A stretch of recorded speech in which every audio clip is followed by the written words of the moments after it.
Uma vez eu ouvi um relato de um cidadão que disse que hoje ele estava bem de vida, mas no começo da sua vida ele vivia numa comunidade difícil, numa família que tinha muito poucos recursos, e a situação que ele descreveu era: olha, quando começava o mês, a gente não tinha salário, a gente não tinha dinheiro disponível, a gente já começava devendo, a gente não tinha recebido nada para viver o mês. Então, tudo que a gente fizesse no dia era o que a gente ia ganhar e ia almoçar e ia comer daquele dinheiro. Então, a gente não tinha opção. Ou a gente saía e tinha almoço, ou a gente não saía e passava fome.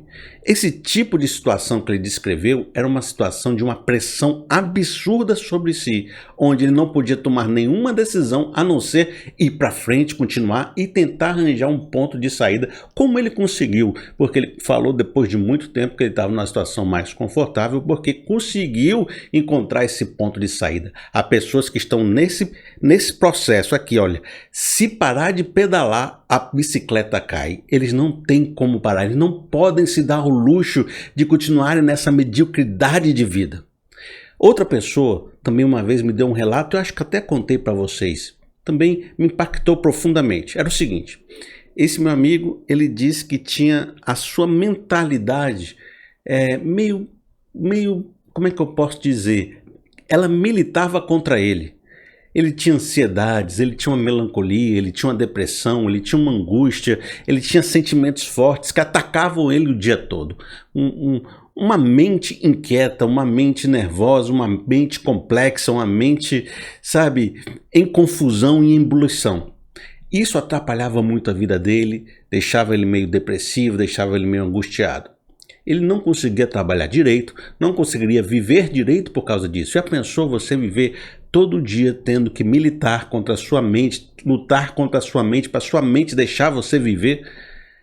Tem gente que está no luxo, está confortável, minha mente funciona de boa, está tranquilo. Ele não tinha esse luxo. Ele disse o seguinte: olha, eu descobri na minha vida que a única forma de eu conseguir controlar isso, controlar esse monstro que está na minha mente, era todo dia fazer uma caminhada de 2 horas. Então ele acorda 5 horas da manhã, ele veste a sua roupa para poder andar, desce do apartamento, coloca um fone de ouvido, escolhe uma lista musical perfeita, o que traga uns sentimentos bons para ele, e sai andando, vai andando até a praia e volta da praia até o apartamento. Esse processo todo dura 2 horas. Religiosamente, todos os dias ele faz essa caminhada, porque ele disse: se eu não fizer essa caminhada, eu não consigo viver o dia, a minha mente não deixa que eu viva o dia. Pode ser que você tenha então uma tranquilidade nessa área, mas ele não tem, ele não pode se dar o luxo de viver essa mediocridade de vida que ele está vivendo. Quando eu estabeleci esse título, e eu vou falar muito sobre esse título, a gente vai construir muitas coisas para frente. Tem coisas até que você nem imagina que eu vou tocar e eu vou falar. Mas quando eu construí esse título, ele tem a ver com isso. Pessoas que podem se dar ao luxo de ficar como estão. Seja porque alcançaram uma situação que lhes é confortável, ou seja porque aceitaram os dramas e problemas que elas têm atualmente como parte da sua vivência e isso não lhe incomoda mais. Há pessoas que têm esse luxo, conseguem viver sem se destruir. Outras pessoas não. Elas não podem se dar ao luxo porque elas estão morrendo, elas estão se destruindo, elas estão se acabando, elas não estão produzindo, elas estão com fome, elas estão com problemas seríssimos e elas estão com uma pressão tão forte sobre a sua vida que a única atitude que ela não tem nem escolha, a única atitude que elas podem é continuar. É como uma pessoa que diz assim: rapaz, meu casamento é ruim, mas todo casamento é meio ruim, e eu já me acostumei com fulano, mas está tranquilo, vou ficar aqui levando com a barriga, dá certo e eu posso me dar ao luxo de ter esse casamento horroroso, Uma pessoa diz isso. Já outra diz: eu estou morrendo nesse casamento. Esse casamento tem destruído quem eu sou, tem destruído minha personalidade, tem destruído minha vivacidade. Cada dia eu morro um pouquinho, vai chegar um dia que eu não vou existir mais. Eu não consigo viver dessa forma. Essa forma é muito pesada para a minha existência. Eu vou quebrar nesse processo. Então essa pessoa diz: meu casamento não pode continuar assim. Eu preciso tomar uma atitude, eu preciso lutar por ele, eu preciso fazer alguma coisa. Porque essa mediocridade de existência, de vida, de gente, está me destruindo. Todas essas pessoas que vivem essa situação não podem se dar o luxo de parar, e elas efetivamente não param. Elas não têm opção. Então elas lutam todos os dias por todas as áreas que estão afligindo a sua vida, procurando, sabe, encontrar um caminho para sair dessa mediocridade de vida, de gente, de tudo que ela está vivendo, né? De existência. Então elas vão atrás. A questão é, muitas vezes a pessoa fica ali, lutando e não percebe nenhuma mudança, nenhuma melhora. É como se ela fosse uma escrava no Egito e carregar mais tijolo e levar mais chicotada não ia fazer ela melhorar de vida ou alcançar uma libertação.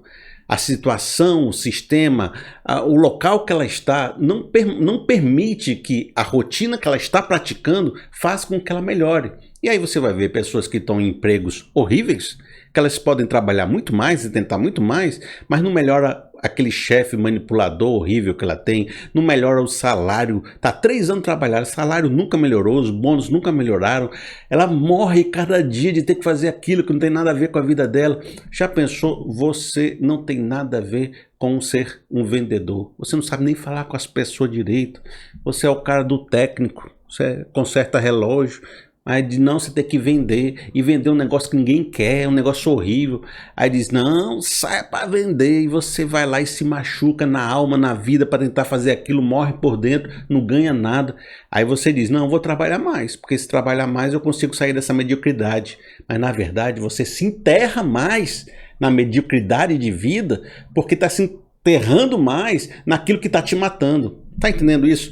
Quando eu luto mais por algo que está me matando, pode ser que em vez de me libertar, eu esteja me enterrando mais naquilo que está me matando. Pessoas que lutam por casamento, e em vez do casamento ficar melhor, fazem se desgastar de tal forma que não conseguem nem mais ver a pessoa na frente. Porque diz assim, eu lutei muito, eu fui muito atrás, eu dei muito amor e fui recusado, eu derramei todo o meu amor e ele me desprezou. Porque quanto mais lutava, quanto mais amor dava, quanto mais se esforçava, mais era uma oportunidade para ser pisado, para ser escorraçado, para ser rejeitado, para não ser ouvido. Por isso que lutar mais não necessariamente nos liberta, pode nos afundar no próprio problema que estamos vivendo, né? Pessoas, vamos supor que tem uma igreja. Isso é uma situação muito comum. Você vive numa igreja por muitos anos e essa igreja tem 28 pessoas. E 7 é da família do pastor, mais 8 ali é da outra família fundadora e só tem você e mais 3 pessoas. Você está lá fazendo evangelismo, trabalhando pela igreja, dizendo que vai dar certo. Diz que vai assumir um ministério de jovem, tem você e outra pessoa lá, sentar na cadeira no sábado, e luta, e faz evento, e faz coisa, e a igreja não vai para frente, você convida todo mundo, e faz campanha, e faz no Instagram, e daqui a pouco você está perdendo a sua vida, e a igreja não vai para frente. E você começa a ficar com raiva de não conseguir, com raiva de Deus, com raiva dos líderes, com raiva da igreja, e começa a pensar, rapaz, viver o evangelho não deveria ser morrer de trabalhar para uma instituição que as pessoas não querem estar. Já pensou nisso? Por que eu estou trabalhando 10, 15 anos com esforço enorme, chamando pessoas e ninguém quer ir? Será que esse lugar devia existir? Será que esse lugar não está rodando de um jeito errado? Será que não deveria eu ir para uma outra igreja que está sabendo se comunicar com as pessoas? Porque se ninguém quer ir para um lugar que eu estou chamando, me esforçando e batalhando, não há um problema. Há um sinal que eu não devo estar aqui.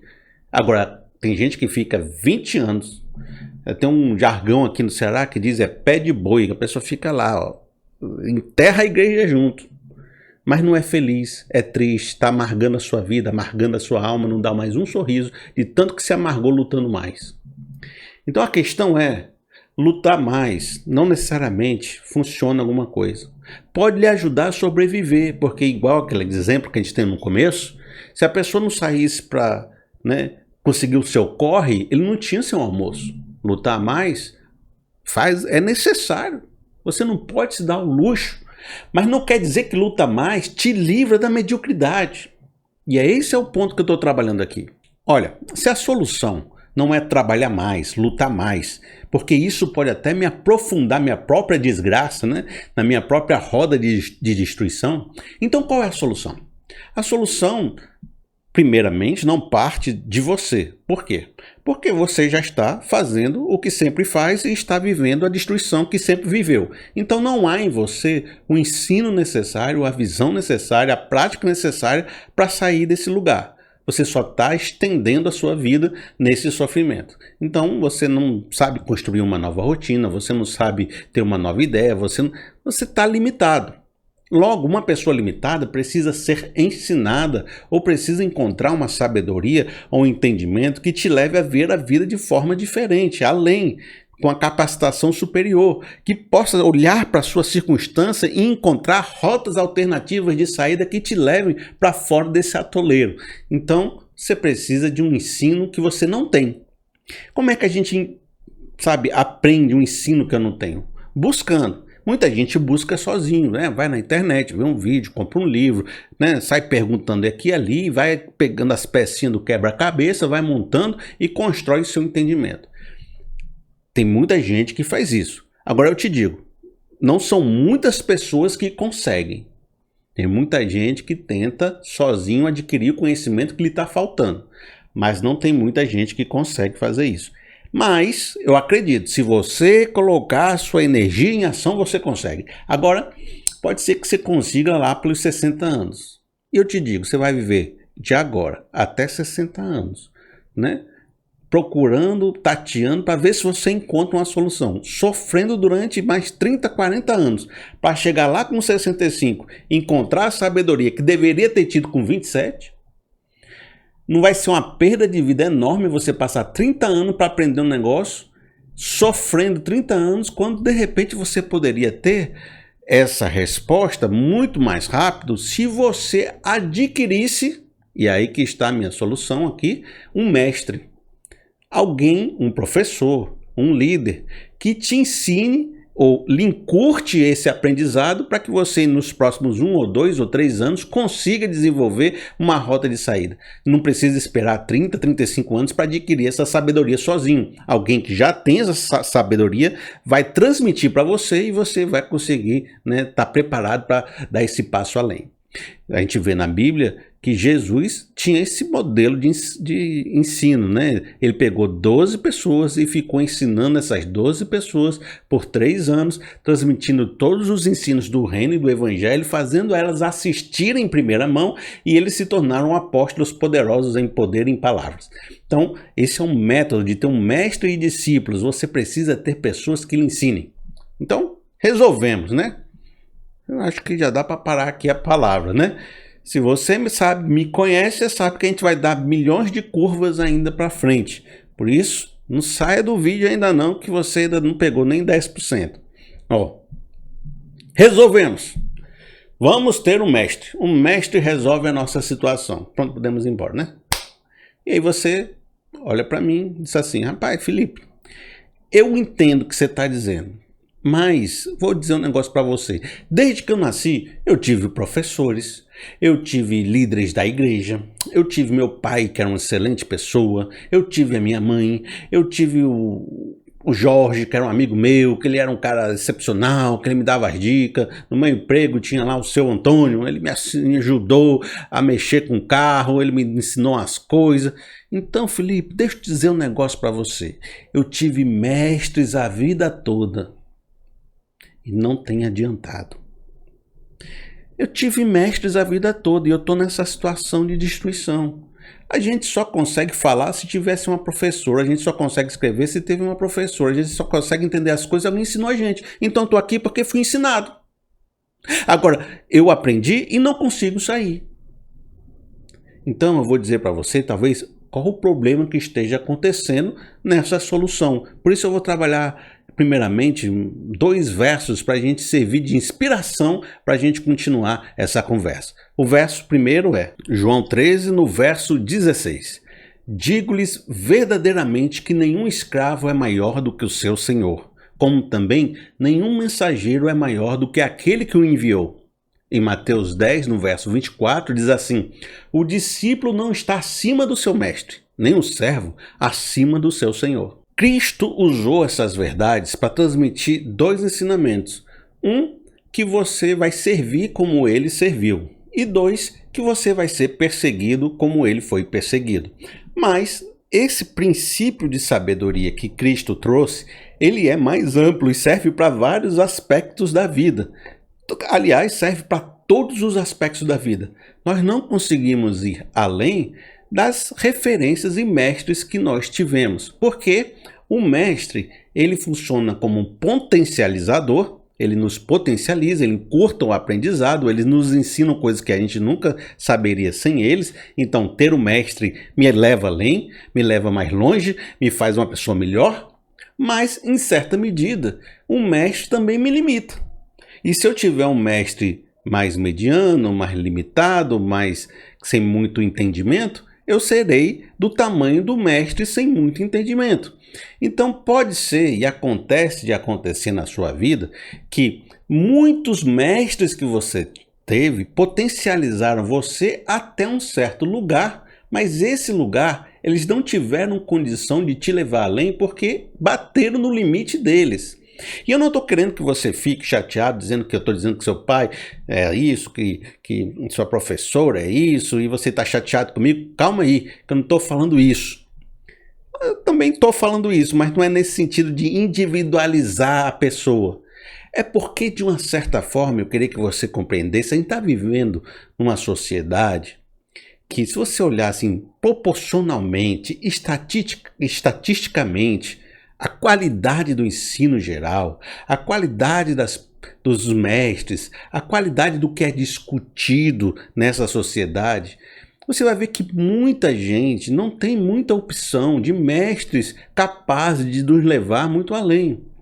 Todo mundo está mesmo numa mesma água mediana, numa mesma água medíocre. O Brasil não é excelente em inovação, não está liderando o mundo para que a gente possa transformar sociedades.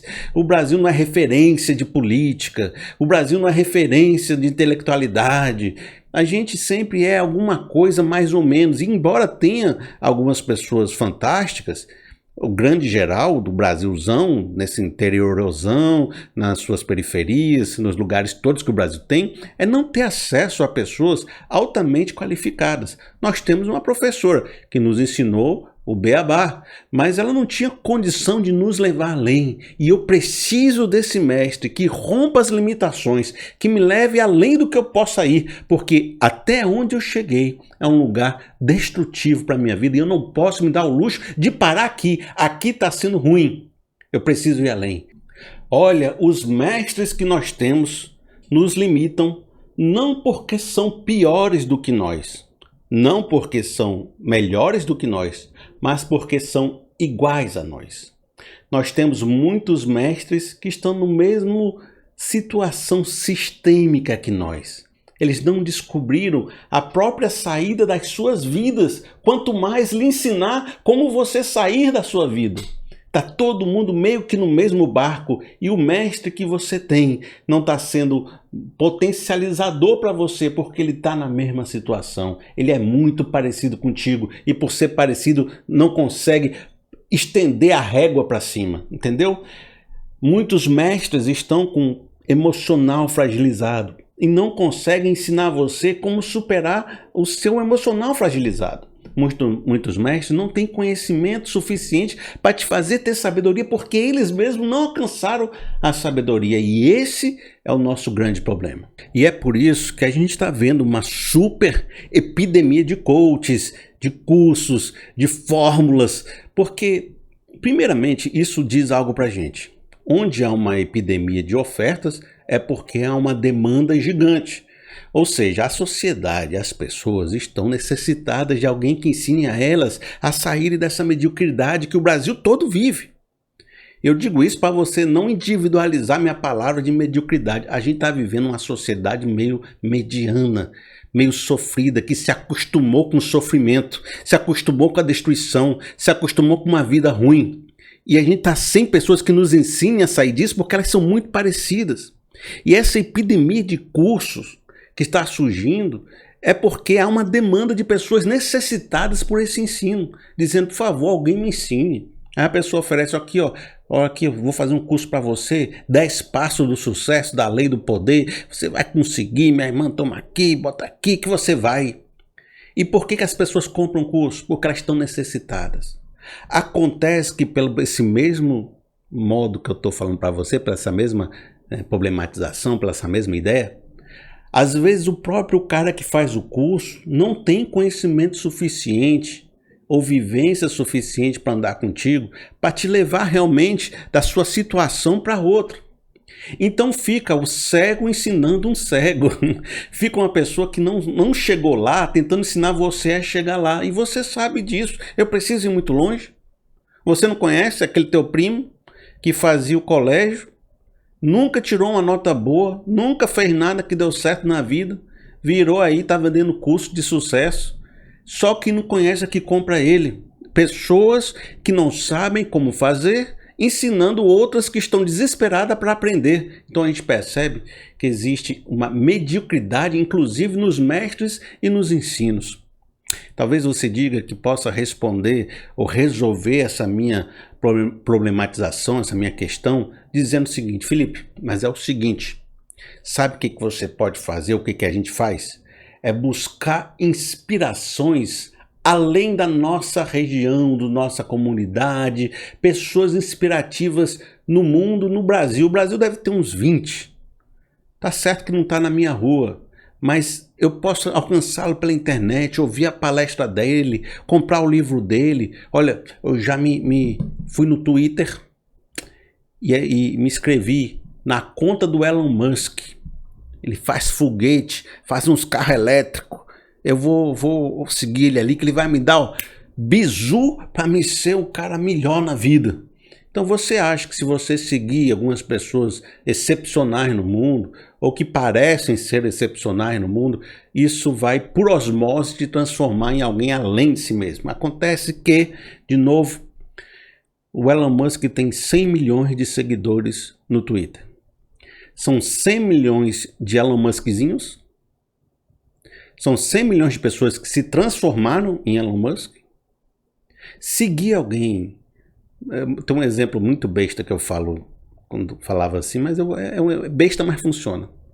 Você vê 10 temporadas de série de Grey's Anatomy, não te transforma num médico. Pode te fazer querer ser um médico, mas não te transforma num médico. Você seguir pessoas inteligentes pode até te inspirar a buscar algumas coisas, mas não te transformas nelas. Só seguir alguém, ouvir alguém, ou dizer que está ouvindo 10 pregações, não te transforma num crente fiel, num crente poderoso em palavras e obras. Ouvir, ou ver, ou seguir pessoas não é a mesma coisa do que ter um mestre, porque o mestre, e aí eu falo por experiência, porque por eu ser um discipulador, por eu ter vivência e por ter fracassos, eu te digo, o mestre, para ser mestre, ele precisa andar com você como Jesus andou com os discípulos. Não pode ser um cara que está lá não sei aonde fazendo foguete.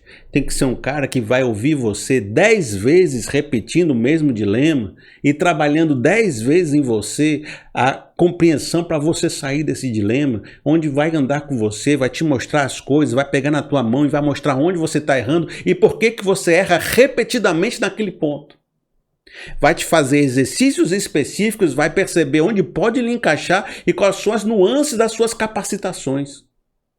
O Elon Musk lá, ou qualquer nome que você colocar aqui, não sabe nem quem é tu, não sabe nem mexer com você, sabe nem entrar no seu motor para ver onde está quebrado.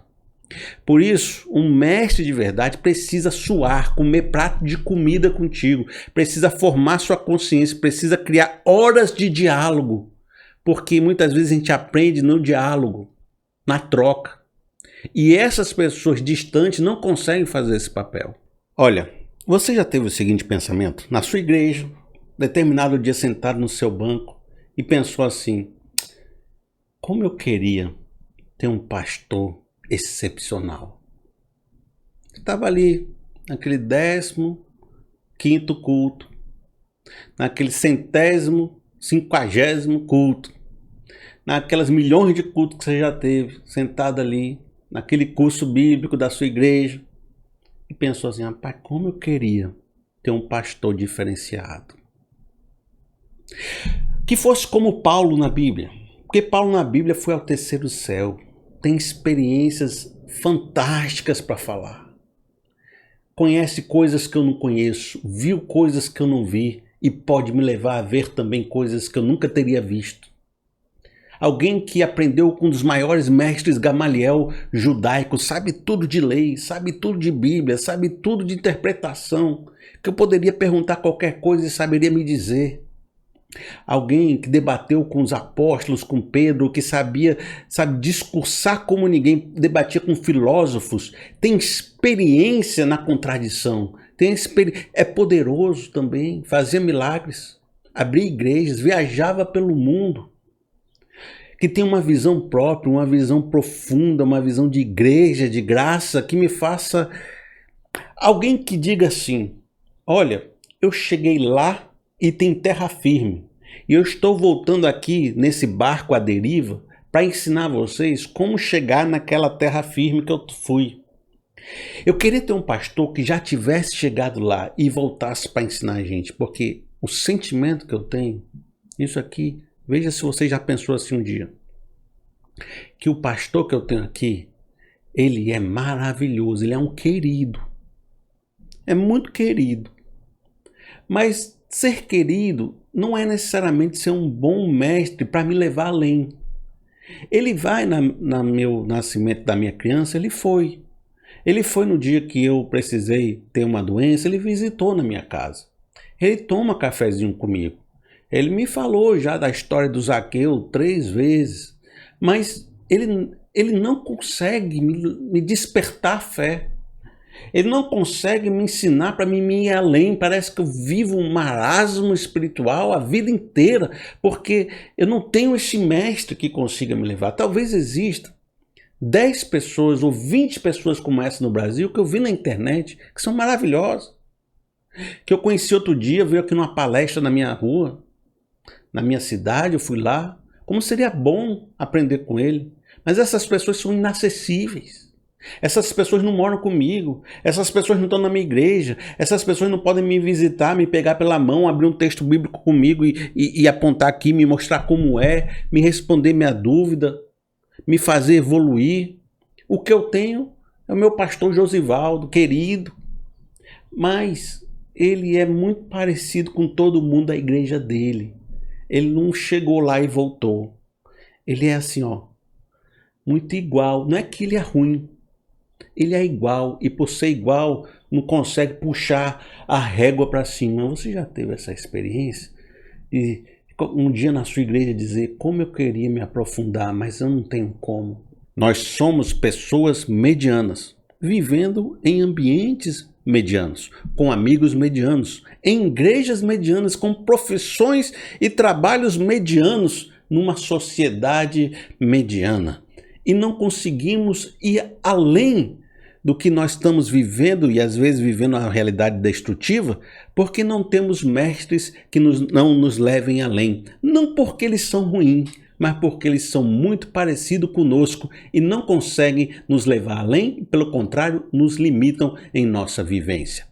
Na época de Jesus, não era tão diferente assim. Você percebe que há uma cultura de mestres e discípulos. Eles andavam por aí, os seus mestres com os seus discípulos. Jesus era muito parecido com eles, porque chamavam Jesus também de rabi, de mestre. Mas nessa cultura, Jesus estabelece muitas críticas profundas e diz que esses mestres eram hipócritas e muitas vezes eles impediam as pessoas de entrarem no reino. Pior ainda, transformavam essas pessoas mais filhas do inferno do que estavam antes de terem conhecido eles. Ou seja, uma cultura de mestres limitadores da espiritualidade, da fé, e faziam com que aquelas pessoas não pudessem viver a libertação do evangelho. Há um texto bíblico que eu queria trabalhar com vocês que trata bem sobre isso, mas ele trata em 2 aspectos. Ele tem um aspecto de um princípio eterno do reino de Deus, mas também tem esse aspecto de crítica social do que estava acontecendo ali. Vamos lá? Mateus 23, do verso 8 ao verso 10. Mas vocês não devem ser chamados rabis. Um só é o mestre de vocês, e todos vocês são irmãos. A ninguém na terra chamem pai, porque vocês só têm um pai, aquele que está nos céus. Tampouco vocês devem ser chamados chefes, porquanto vocês têm um só chefe, o Cristo. Não dá para negar que essa é uma crítica direta àquela cultura que Jesus encontrou de pessoas se posando em locais de autoridade como mestres profundos, onde Jesus disse que esse pessoal não tinha conhecimento nenhum do reino, pelo contrário, fechavam a porta para todo mundo. E olha, se o que nós estamos vivendo é uma situação de mediocridade geral, onde os mestres mais nos limitam do que nos potencializam, e alguns desses mestres mais destroem mais a nossa vida do que ajudam, então o Jesus disse assim, rapaz, então vamos criar uma via alternativa aqui, vamos olhar para Cristo como nosso mestre, nosso cabeça, onde está todos os tesouros da sabedoria e da ciência, e de repente esse Cristo vai nos ensinar, vai nos penetrar o coração e vai agir através da nossa vida, de forma que esse ensino que está me faltando, que precisava vir de fora para dentro, porque o que eu faço já não consigo alcançar, possa vir não de um mestre humano, mas do próprio Deus, né? Que tem todas as sabedorias da ciência e ele pode me trazer, me fazer viver acima da mediocridade. Veja como é esse Deus agindo e vivendo e produzindo obras dentro de nós. João 14, do verso 10 ao verso 17. Você não crê que eu estou no Pai e que o Pai está em mim? As palavras que eu lhe digo não são apenas minhas. Jesus falando, olha, eu recebi essa palavra de outro lugar. Pelo contrário, o Pai que vive em mim, olha, está vivendo em mim, está produzindo essas palavras, está realizando a sua obra, está realizando obras aqui fora. Meu Deus, olha, é isso que a gente está falando. Creia em mim quando eu digo que estou no Pai e o Pai está em mim. Ou pelo menos, creiam por causa das mesmas obras. Digo-lhes a verdade, aquele que crê em mim fará também as obras que tenho realizado, ou seja, esse processo que Cristo está falando, que o Pai vem habitar em mim, ele produz as palavras que eu digo, ele produz as obras que eu faço, e essas obras testemunham que eu estou recebendo esse mestrado de Deus, recebendo esse discipulado de Deus. Ele pode ser realizado por qualquer um, né? Porque se eu crer em Jesus, também faremos obras que ele tem realizado. Fará coisas ainda maiores do que essa, porque você, né? Olha só. Se você tiver um mestre que está além de toda limitação, você fará obras maiores do que a que você faz hoje, e quem sabe até maiores do que Cristo fez naquela época. Por quê? Porque não existe limites. Se Deus não tem limites, se Deus é o absoluto, se o mestre potencializa e limita, mas Deus como mestre, ele não tem nem limites no seu poder, nem limites do seu ensino, então nós podemos fazer obras maiores até do que Cristo, porque Cristo fez as obras necessárias, quem sabe nós podemos fazer outras obras necessárias que possam até ser maior do que essas. Isso aqui é uma promessa, isso aqui é uma palavra de Jesus. Digo-lhes a verdade, aquele que crê em mim fará também as obras que eu tenho realizado, fará coisas ainda maiores do que estas, porque eu estou indo para o Pai. Também isso, né? Porque ele não vai daqui para fazer as obras, a gente pode continuar fazendo as obras dele. E eu farei o que vocês pedirem em meu nome, para que o Pai seja glorificado no Filho. E o que vocês pedirem em meu nome, eu farei. Se vocês me amam, obedecerão aos meus mandamentos. E eu pedirei ao Pai, e ele lhes dará outro conselheiro para estar com vocês para sempre. Então, essa é uma promessa de você receber esse conselheiro, esse mestre dentro de você, o Espírito Santo. Está tudo aqui, está tudo escrito aqui, gente. Todo esse processo de você receber esse conselheiro e fazer obras que vêm do Pai dentro de si, você vai obedecer esses mandamentos, você vai fazer as coisas que ele tem dito, sabe? Você vai realizar grandes coisas.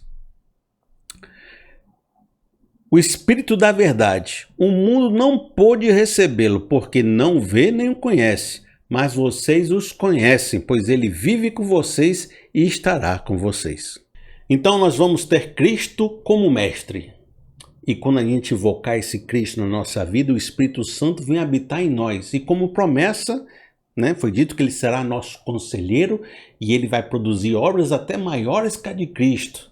Por quê? porque ele não tem limitações, ele é o absoluto, ele pode todas as coisas e ele não tem limite no conhecimento e na ciência. E diz que a gente será como Cristo nisso, que Cristo falou que o Pai agia por meio dele e falava, as palavras que ele falava vinham de Deus. Então nós vamos ter esse mestre que vai nos ensinar, as nossas palavras serão as palavras de Deus, as nossas ações serão as ações que Deus nos enviou fazer, os mandamentos de Deus. E é possível ver que na Bíblia há muitas pessoas bem-sucedidas, não só em termos espirituais, como também na vivência no mundo e nas suas relações. Veja só, José era reconhecido e chegou a ser governador do Egito. Isso é dito na Bíblia porque ele tinha um espírito divino, um espírito excelente que lhe conduzia nessa sabedoria.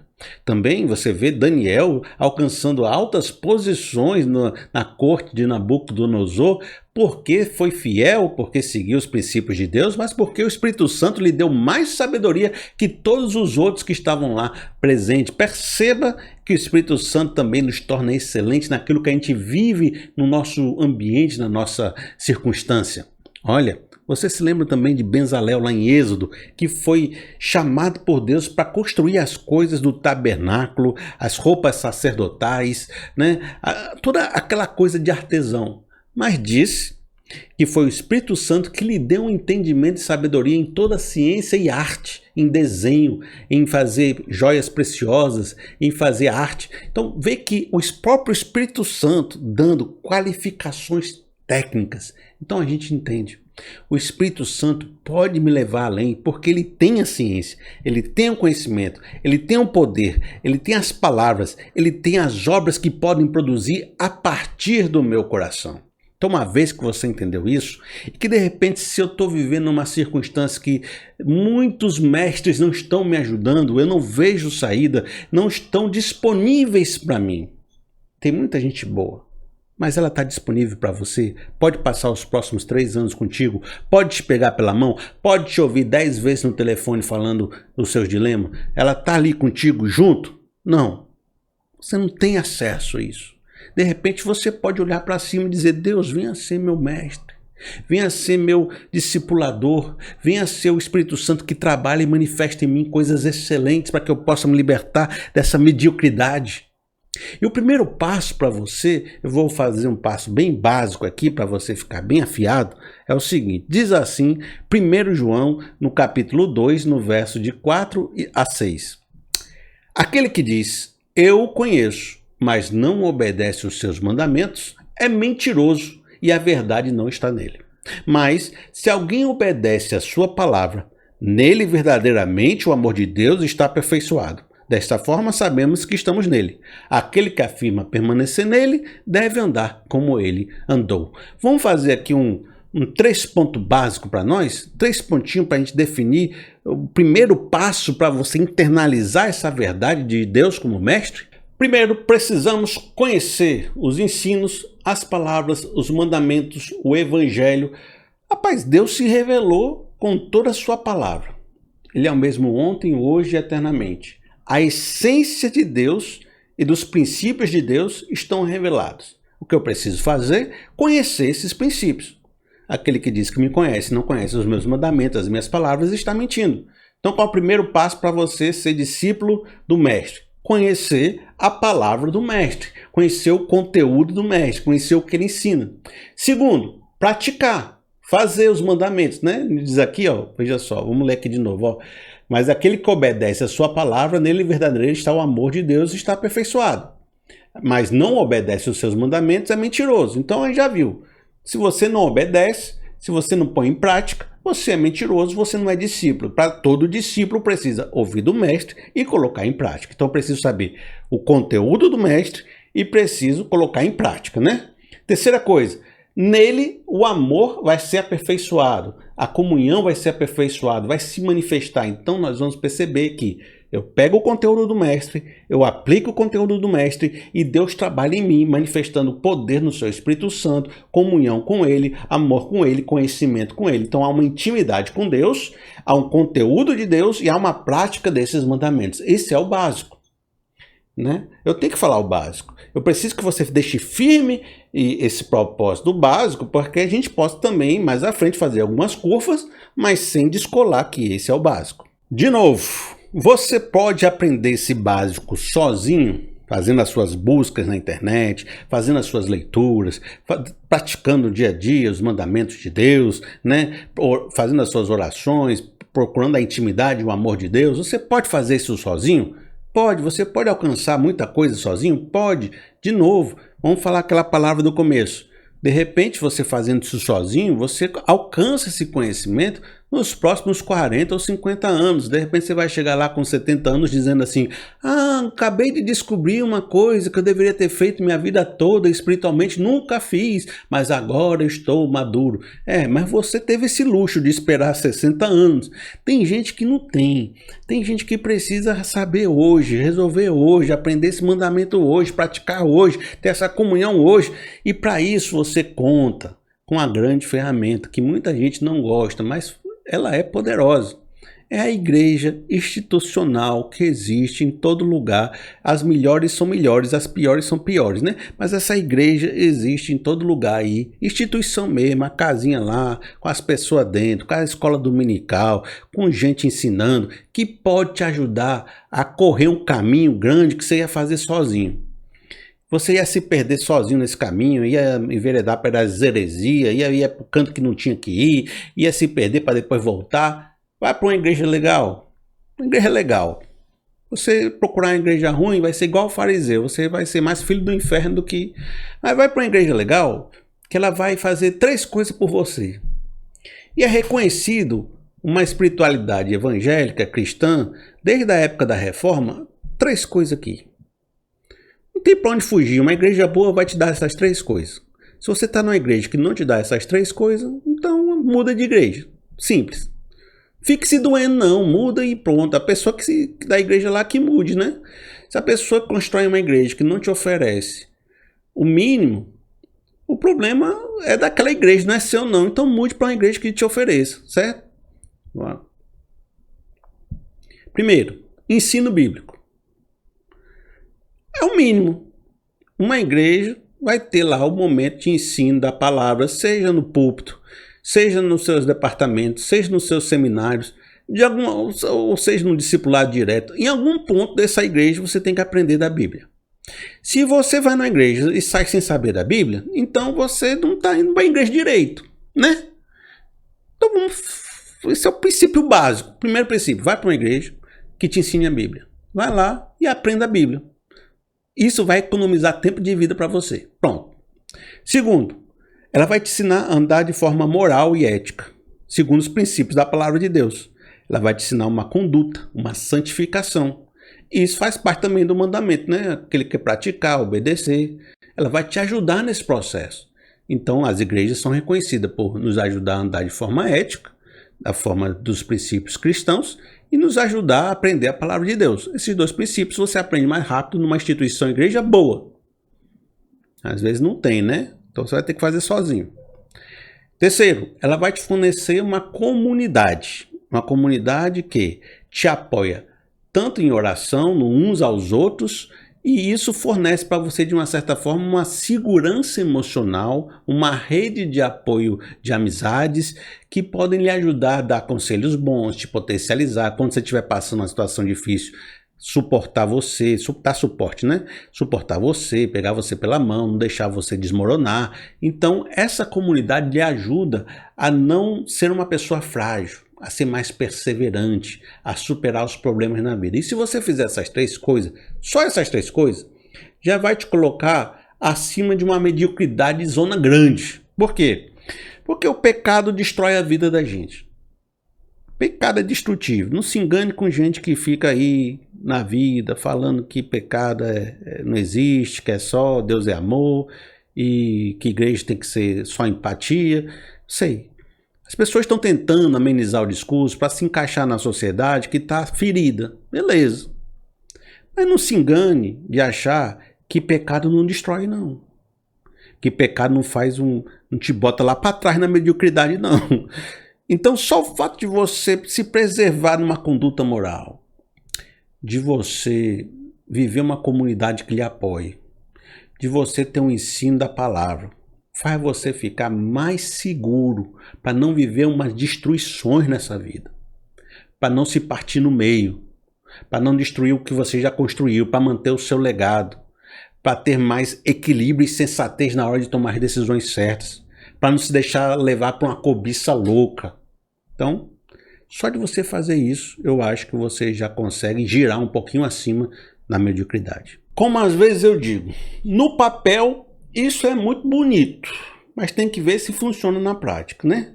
Na prática, ela leva a gente um pouquinho além. Ela consegue trabalhar algo bom no nosso coração. Ela normatiza a nossa mente para conseguir caminhar no meio desse turbilhão que é a sociedade. Mas, de repente, se você procurar crentes excepcionais, crentes que estão inovando na sociedade, crentes que estão acima das mediocridades, excelentes mestres, excelentes professores de faculdade, escritores fantásticos, talvez você só encontre dentro de uma pequena bolha, mas eles não estão influenciando a sociedade dessa forma, não estão modificando a vida como você achou que modificaria, e muitas vezes você olhar para dentro da igreja mesmo, e a minha vivência de igreja, eu posso te falar, por ter vivido dentro da igreja, por ser sido pastor de igreja, eu te digo que os crentes não estão melhores emocionalmente do que as pessoas fora dela.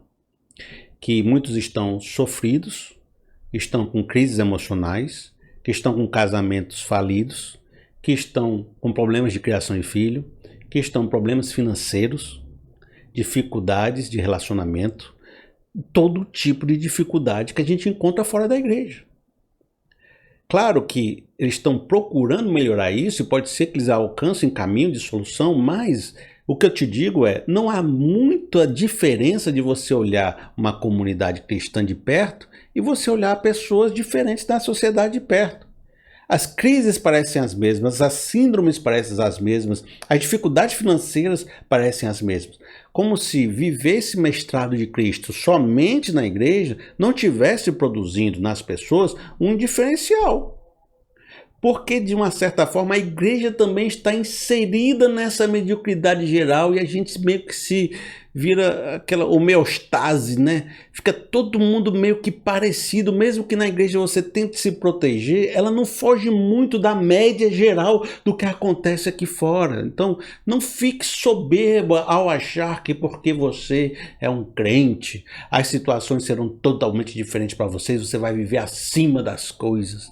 Inclusive, existe aqueles crentes que muitas vezes querem se comparar com os próprios crentes, dizendo que a minha espiritualidade é maior do que a sua, ou melhor do que a sua, por isso que eu estou acima de todos o poder e a coisa que aconteceu. Já conheci um amigo uma vez que dizia porque ele ia para a reveladora tal, que ele estava alcançando coisas e sendo um crente espiritual, um crente profundo, um crente que estava fazendo todas as coisas acontecerem, e me criticava por ser um cara que não era tão assim como ele era, com esses termos que ele usava, com esses símbolos que ele usava, com esses rituais que ele usava. Então parecia, na visão dele, que eu era um crente ruim e ele era um crente bom. Aí eu faço assim, pô, vamos comparar a nossa vida. Onde é que tu faz supermercado? Eu também faço lá. Quanto é que tu ganha de salário? Eu ganho tanto. Como é que tá a tua família? Eu também tenho família.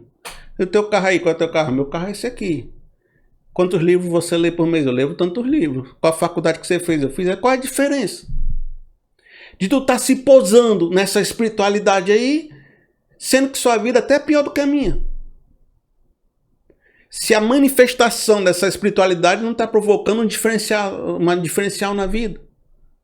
E, espiritualmente falando, você está se julgando aí, não está me parecendo que você está com melhor não, porque esse teu julgamento parece mostrar que você está pior do que aparenta. Então, existe uma falsa ideia de que ser crente é estar vivendo acima da mediocridade geral, embora a gente possa ter um plus a mais, esse plus não parece estar nos levando muito além. Nós vivemos meio que numa mediana. E os crentes estão vivendo muitos sofrimentos que eu percebo aí fora. Existe também outro problema na questão da vivência da igreja, que ela resolve algumas coisas, mas não consegue transformar tudo isso nesse mestrado de Cristo que vai nos levar a um espírito excelente que eu estou trabalhando. Um outro problema é que a gente se relaciona com a igreja de forma ritualística. E o que significa isso? A gente vai para um ritual, tipo, vamos domingo para o culto. É um ritual, tomar ceia, né? Vamos lá viver a religião. Aí você vai para a igreja, no culto você faz a seguinte coisa, veja se você não faz essas coisas ou se você não já viu isso acontecer. Hoje eu quero que Deus fale comigo. Aí você fica procurando num louvor, se tem uma frase que tem a ver com a tua vida. Aí o pastor fala lá aquela pregação, aí você diz assim, aquela frase no meio ali foi Deus falando comigo. Aí você leva para sua casa no coração. Aí você diz, fui pro ritual, recebi músicas, me emocionei, tive um momento, recebi uma frase, voltei para casa. Também tem aquele sentimento, resolvi meu problema com Deus, agora posso viver minha vida, né? Fiz o serviço, agora posso curtir. Aí você volta para sua vida, aquela frase fez impacto naquele dia, mas no dia a dia não encaixa muitas coisas que você está vivendo.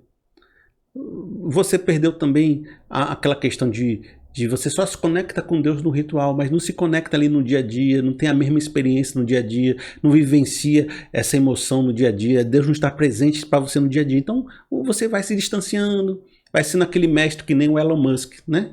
Que eu te falei, aquela pessoa que você vê lá longe, que diz que está te influenciando, mas você não virou um construtor de foguete, né? Então Deus está lá me influenciando toda semana. Mas eu não virei uma pessoa espiritual no meu dia a dia por causa desse ritual que acontece na religião de vez em quando. Então, esse problema a gente precisa solucionar. A de que você vive uma espiritualidade ritualística e não diária pessoal. Outra coisa que tem a ver com essa essa experiência diária e pessoal que a gente precisa desenvolver, que a igreja não está fornecendo muito, é a questão que você precisa. Entenda isso. Ter palavras específicas de Deus para a sua vida. A religião, de uma forma geral, nos fornece palavras gerais, mandamentos gerais, ensinos bíblicos gerais, que funcionam para todo mundo, num aspecto geral, mas a sua vida não é geral. A sua vida é específico, dentro da sua bolhazinha, com aqueles seus amigos, com aquela complexidade, com aquela problemática que você tem no coração, com aquela sua deficiência física, com aquele tipo de relacionamento com o pai que você tem. Cada palavra encaixa numa vida de uma forma única. Por isso que Deus precisa liberar uma palavra única para cada pessoa, porque precisa encaixar exatamente naquele modelozinho ali que a tua vida é. A palavra geral pode chegar até perto, mas ela não vem no discipulado que te pega pela mão, te enfia ali, te mostra onde está o erro, te acompanha. E você precisa desenvolver essa palavra de Deus específica, essa vontade de Deus específica para você. Então, as palavras gerais não conseguem suprir essa necessidade. Por isso que me ouvir, por exemplo, na internet 30 vezes, pode não ter mudado a tua vida. Porque as palavras que eu falo possam ser muito geral e você precisava de uma palavra específica, receber específico de Deus. E você não vai receber isso ouvindo vídeo lá fora ou tendo uma experiência só uma vez por semana na igreja. Você precisa de uma vivência espiritual prática e concreta na sua vida que te revele a direção prática e concreta naquele dia que você precisa tomar a decisão. E que lhe diga, dentro da sua decisão, as circunstâncias são essas, a decisão é essa. Por isso, uma religião institucional não consegue te fornecer isso tão específico. Isso é um dos problemas que você enfrenta de vivenciar uma religião apenas na instituição. Por isso, para viver esse mestrado de Cristo, a gente precisa ir além disso. Olha, se você entende que Cristo pode ser o seu mestre, nós desenvolvemos tudo isso para você entender. Nesse mundo de pessoas medianas que são iguais, muito iguais, e você está precisando de alguém que lhe ensine, mas não tem ninguém próximo de você, nós podemos invocar Deus como nosso mestre e Ele pode nos vir com todos os tesouros da sabedoria e da ciência. No entanto, eu sei que você já frequenta a igreja, já pegou o básico, mas esse básico parece não estar funcionando porque você precisa desenvolver uma espiritualidade cotidiana que receba palavras específicas de Deus para casos específicos da sua vida. E talvez seja esse o problema que você está vivendo, uma vez que você se reconheceu no título, né? que está ainda vivendo situações difíceis, mesmo sendo crente, mesmo entendendo Cristo como seu mestre. Então há um problema de comunicação aqui. Talvez seja importante você, nesses próximos momentos, desenvolver então uma prática de diálogo com Deus, né, cotidiano, que traga para você essa palavra específica de Deus. Desenvolver um mundo interior de espiritualidade. Você precisa ter um diálogo com Deus interno capaz de lhe proporcionar isso. Você tem? Mas tem que ser um diálogo acima daquilo que é o normal de uma igreja.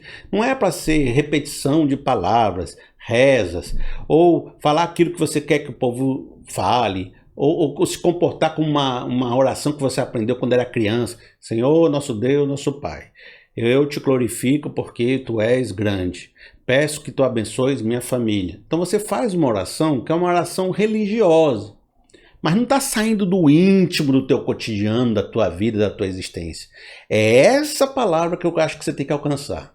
Aquela que está conversando de tal forma específica que não consegue nem você pronunciar para outra pessoa, porque ficaria ruim, porque você também sabe que no seu interior não dá para usar máscaras. Deus é onisciente, você não está podendo se amostrar para ele, então tem que falar as verdades mesmo, e chegar naquele diálogo profundo. Então é essa espiritualidade que nós estamos buscando, e talvez seja aqui uma direção para a gente continuar a nossa palavra. Como desenvolver essa palavra, como desenvolver esse interior, como desenvolver esse diálogo, como descobrir essa palavra específica, essa voz de Deus, discernir ela no meio das vozes do nosso coração. Ela está lá dentro, mas tem muitas confusões. Será que seria esse o caminho para a gente desenvolver agora? Felipe, peraí. Por quê? Olha, vamos ser sinceros.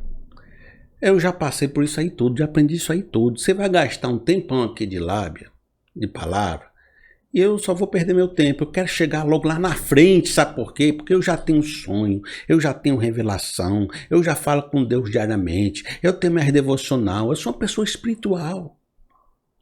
Sabe, e eu vou te economizar isso, porque eu sou espiritual e não tenho conseguido me libertar e viver essa libertação e viver acima dessa mediocridade e conseguir, sabe, sair dessa prisão de destruição que eu estou vivendo. Eu estou querendo te economizar, que você quer ensinar um ensino muito básico agora, mas a gente já pratica isso. E eu queria entender que mesmo praticando isso, eu não consigo vivenciar esse mestrado de Cristo, esse discipulado de Cristo, para que me faça conseguir sair dessa rotina de morte que eu estou vivendo. Será que a gente não pode logo dar um passo além? Então eu vou respeitar você, né? Você falou comigo, mas eu vou fazer o seguinte, mais na frente eu vou fazer outro vídeo só sobre essa vida interior, para desenvolver um pouco melhor essa vida interior. Vou fazer um vídeo, acho que dá um vídeo específico, né? Então vou deixar um vídeo específico para isso, considerando que você já caminhou isso daí, né? E vamos tentar trabalhar em cima dessa sua reflexão, de que eu já tenho um diálogo interior, eu já tenho vários sinais e revelações e direções específicas, mas ainda assim eu não consigo desenvolver essa saída dessa prisão. Ok, então vamos, primeira reflexão. Cristo, segundo o que a gente tem trabalhado até agora, como mestre, não tem limitação no seu poder, não tem limitação na sua sabedoria, certo? Ou seja, não é o mestre que está te limitando. Porque de outra forma nós poderíamos dizer, você tem um mestre mediano, que não está conseguindo, está te limitando, não está te potencializando e tal. Você está andando muito tempo com esse mestre, mas esse mestre não está te levando além. Ele é um querido, mas ele é muito igual a você. Beleza. Aí seria esse caso. Mas no caso, quando você estabelece Cristo como mestre, você está tirando a limitação. E se não há limitação em Deus, a limitação está onde? Você me pediu para pular as coisas para chegar no seu problema. E o seu problema, segundo a nossa lógica, parte de ser você parte do problema.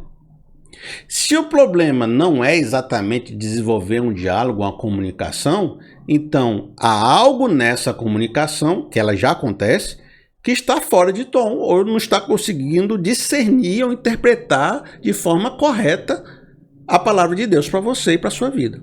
Um dos grandes problemas que nós vamos abordar agora é o problema da persona.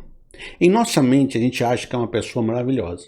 A gente acha que é uma pessoa de bom caráter, que tem boas justificativas para todas as decisões que nós tomamos, que a nossa história tem altos e baixos, mas ela tem sabe, uma construção boa, nos levou até lugares excelentes. E quando aconteceu coisas ruins, foi culpa do fulano, foi culpa do governo, foi culpa do chefe. Então, na minha mente eu tenho excelentes qualidades. Eu tenho excelentes justificativas. Eu sou uma pessoa fantástica. Ou posso até ser o contrário, eu sou a pior pessoa do mundo. Eu tenho a pior história do mundo, eu não tenho qualidade nenhuma. De forma que o que eu estou dizendo que na minha mente, ela pode fazer qualquer coisa, que na minha mente é só criar e passar a acreditar que vira verdade.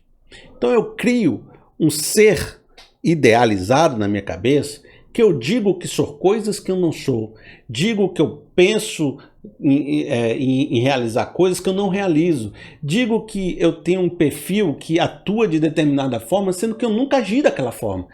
Mas eu acredito nisso de verdade, porque a minha mente pode tudo, ela está solta, ela cria imagens, cria histórias, cria narrativas, cria justificativas que dizem que a gente é uma coisa que a gente não é. Isso é normal, isso está em todo ser humano. Não tem um que não tenha. Você conversar com uma pessoa que você conhece de verdade, ela começa a contar umas coisas, você fica assim, não é assim não, meu amigo, eu te conheço, né? Você sabe que a pessoa dá uma fantasiada e às vezes acredita na fantasiada que deu, certo? Ora, essa pessoa que você criou na sua mente, que tem muitas qualidades que você não tem, que tem uma história que foi reescrita, que não foi exatamente a história que você viveu, né? Você diz assim, rapaz, sempre amei fulana. Aí a pessoa que te conhece diz, rapaz, você estava falando mal dela 2 anos atrás, dizendo que não suportava ela. Não, eu nunca disse isso. A gente cria um personagem na cabeça, certo? Esse personagem ora a Deus. Está lá fazendo sua oração, contando as coisas do dia dela, pedindo a Deus direção específica. Só que essa pessoa não está contando a verdade que aconteceu. Ela está contando a verdade segundo essa personagem que ela criou, que filtra toda a realidade segundo as justificativas que ela acha que aconteceu. Então ela não conversa com Deus exatamente com a verdade da vida. Ela conversa com uma história que ela cria do que está acontecendo e quando fala a Deus dos seus sentimentos e das coisas reais do seu coração, também está criando uma história narrativa e fictícia para Deus. É esse personagem que está conversando com Deus e não o seu eu real. Esse personagem que você inventou na cabeça, que é lindo, que é maravilhoso, que é qualquer coisa que você queira ser, está conversando com Deus e você, quando recebe uma palavra de Deus que às vezes confronta esse personagem ou que diz coisas que não tem nada a ver com esse personagem porque você criou e a sua vida é outra, você reencaixa o que Deus disse para a sua vida ilusória. Ou você não escuta o que Deus disse porque não combina com a sua vida criada e começa a imaginar o que Deus teria dito e diz que ele disse outra coisa. Então você fica uma conversa de doido. Você já viu? Você já deve ter visto isso. 2 pessoas conversando e nenhuma estava conversando com a outra, estava conversando sozinha. Assim, minha filha está falando, não fala mais comigo, tá brigando comigo toda hora, tá muito rebelde. Meu marido não chega em casa na hora não. Meu marido tem esse negócio mesmo, né? Não sei o quê. Mas minha filha outro dia foi na vizinha e falou que a vizinha falou com ela que havia uma droga embaixo do travesseiro, não sei o quê. Mas meu marido quando entra no seminário, ele esquece até que tem casa, não sei o quê. As 2 estão falando de 2 assuntos diferentes, ninguém está se escutando, ninguém está conversando sobre a filha, ninguém está conversando sobre o marido, cada uma está conversando sobre si mesma. Eu dei um exemplo assim besta, podia ser qualquer assunto, mas existem 2 pessoas conversando e cada uma está falando somente de si e acham que estão conversando de verdade, mas ninguém está conversando, está falando sozinho. A sua persona, quando ela é muito ilusória, ela está conversando sozinho, ela não está conversando com Deus. Ela não está escutando Deus, ela está escutando a si mesmo e conversando consigo mesmo e concluindo a si mesmo e concluindo coisas falsas. De maneira que quando essa pessoa sai dessa suposta presença de Deus, que é uma conversa consigo mesmo, ela chega na vida cheia de determinações específicas, que ela mesma disse que serviria para o seu personagem. Aí disse, não, Deus me disse tal coisa, Deus me orientou tal coisa, Deus liberou promessa para mim.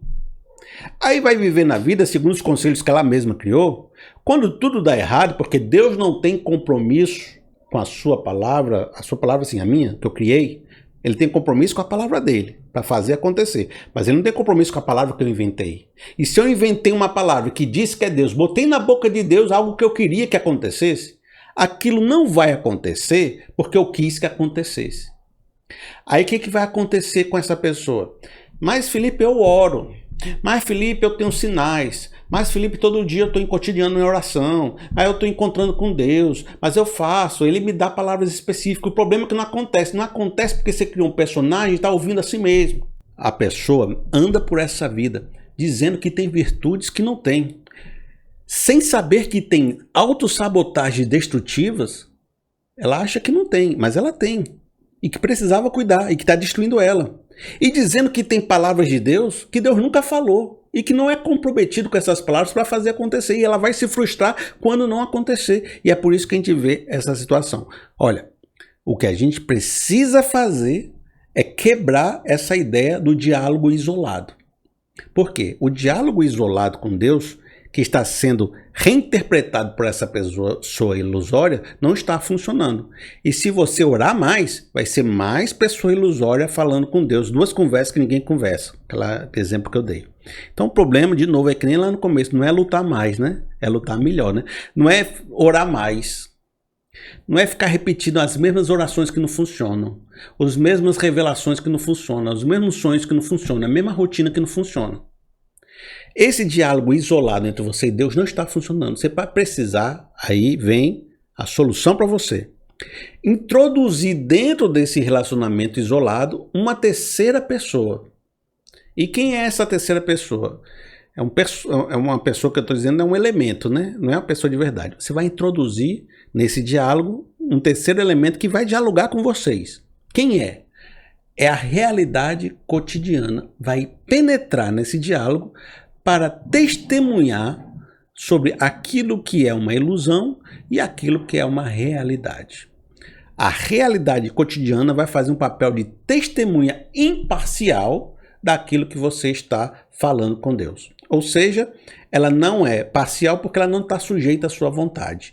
Ela vai entrar dizendo, olha, a realidade é essa, aconteceu isso, os resultados são esses, e agora vocês podem orar de novo, né? Então você vai desfazer sua ilusão, a sua ilusão vai entrar em contraste com a realidade, você vai desfazer a sua ilusão e seu eu verdadeiro vai poder conversar com Deus e ouvir Deus. Essa terceira pessoa, esse terceiro agente precisa fazer parte do diálogo, porque ele vai testemunhar a verdade, vai confrontar a sua ilusão para que você possa gerar um discernimento. Mas, Felipe, isso que você está falando está meio contraditório. Por quê?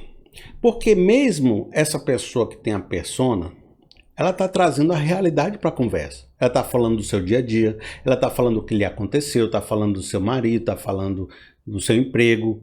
Ela pode reinterpretar as coisas, mas está trazendo a realidade. A realidade não está fazendo esse papel de filtrar, tanto que a persona existe, os acontecimentos existem e não está mudando muita coisa. Não, mas peraí.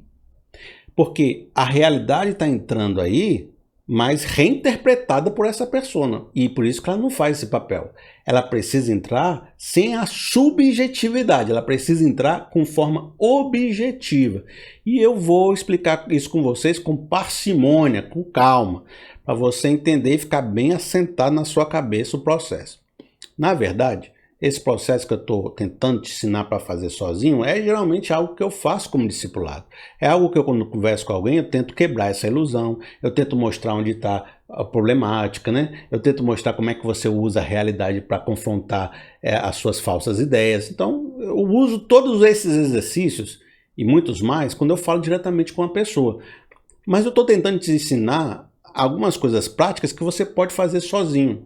Então, eu vou dizer como é que é a vida de uma pessoa com uma persona orando a Deus, usando uma realidade interpretada, certo? Olha, o marido recebeu a esposa e a esposa está dizendo o seguinte: meu marido, nós temos um problema sério no casamento. Eu estou aqui com essas questões, 1, 2, 3 questões, e a gente está ficando um casamento problemático, eu tenho me distanciado do casamento, está sendo um grande problema, eu quero conversar com você, a gente está em crise, a gente precisa ter uma discussão. E o marido, que é o nosso agente, a nossa personagem principal, ele vai orar a Deus, vai levar essa realidade para Deus. Ele diz: Deus, Meu casamento está com problema.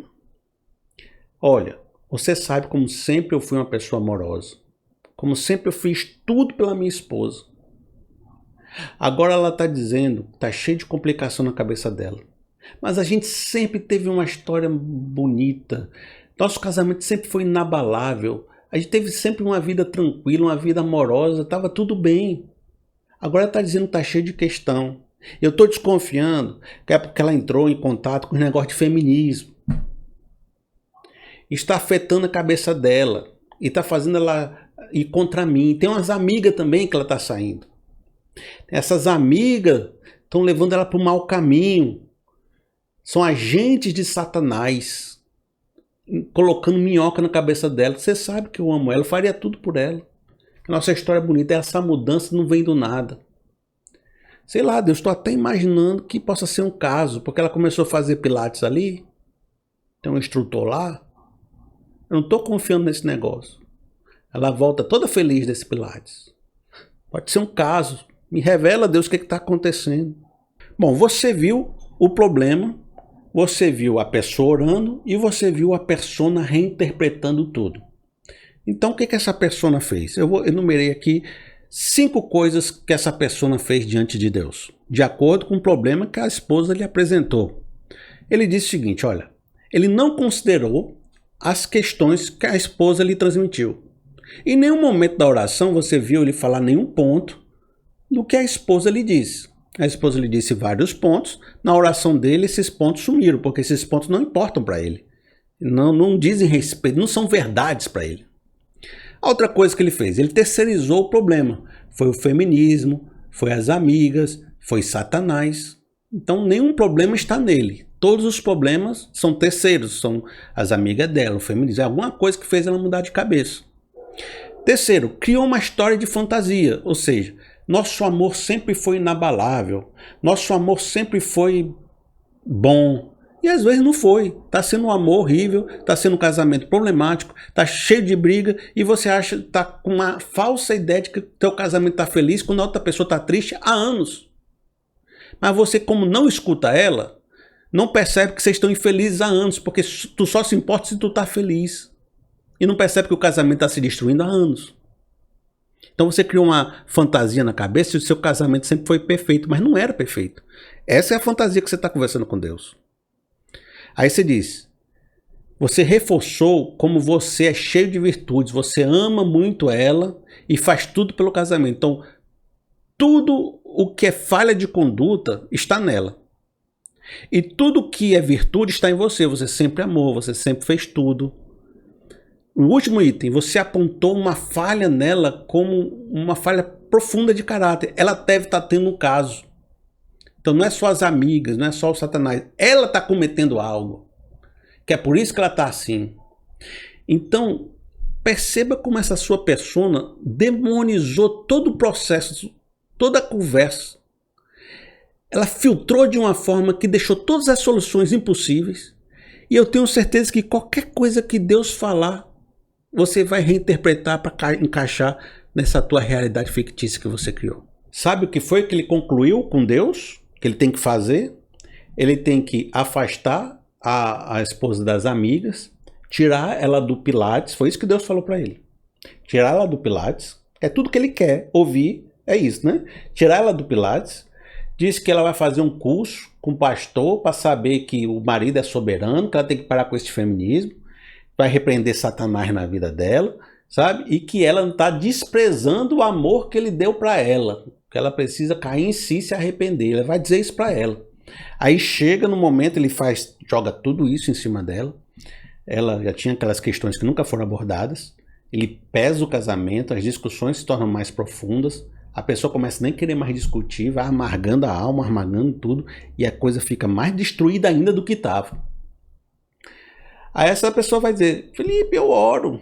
Felipe, eu recebo de Deus. Felipe, eu estou entendendo as palavras de Deus para a minha vida. Felipe, eu tô ali, ó, Deus fala, eu faço. Deus fala, eu faço. Eu luto pelo meu casamento. Mas cada dia ele está pior. Cada dia ele está mais destruído. Cada dia ele está, sabe, mais em frangalhos. Eu não sei, porque eu pareço que eu estou recebendo a palavra de Deus, mas Deus não está me levando além. Mas não está levando além porque você não está conversando com Deus, você está conversando consigo mesmo, com o seu ego e com essas falsas ilusões que estão reinterpretando tudo para caber na sua falsa narrativa de vida. É isso que está acontecendo, é isso que é o problema. Então a gente precisa sair do reino da subjetividade para que essa realidade cotidiana sirva de testemunha imparcial. Ou seja, você está falando o que você acha, sem nenhum dado concreto, e não está colocando os dados concretos dentro da oração. E aqui eu vou então trabalhar com vocês como é que a gente pode fazer para trazer essa objetividade que vai quebrar o nosso ego dentro da oração. Então vamos começar o nosso exercício agora trazendo marcadores objetivos, certo? Qual é a problemática? Eu acho que eu sou um excelente marido, sei lidar com o meu casamento, né? Eu sou uma pessoa cheia de virtudes e tenho lidado bem e amado bem a minha esposa. Qual é o problema? A minha esposa está se apresentando a mim, dizendo que está vivendo uma situação difícil, está distante do nosso casamento, porque há vários problemas que não estão sendo contemplados. Então, você vai assumir que você tem uma persona que está brigando com Deus, está reinterpretando tudo. Você está assumindo. Você não acredita nisso, porque senão, se você acreditasse nisso, você já tinha mudado essa sua posição há muito tempo. Você não sabe que é assim. Você simplesmente não consegue perceber que é assim. Então, você assume. Eu sou assim, mesmo não sabendo que eu sou. Eu devo estar errando em algum lugar, mesmo tendo certeza do que eu estou falando. Você vai assumir isso como exercício. A gente está fazendo um exercício aqui agora. É um exercício para você fazer. Você vai dizer assim, olha, eu tenho orado através de uma pessoa ilusória com Deus e tenho sendo aquelas duas pessoas que falam sozinho. Eu não acredito nisso. O Felipe está falando, mas eu não acredito. Eu acredito que eu estou falando certo. Que tudo que eu falo é certo. Eu não acredito nisso.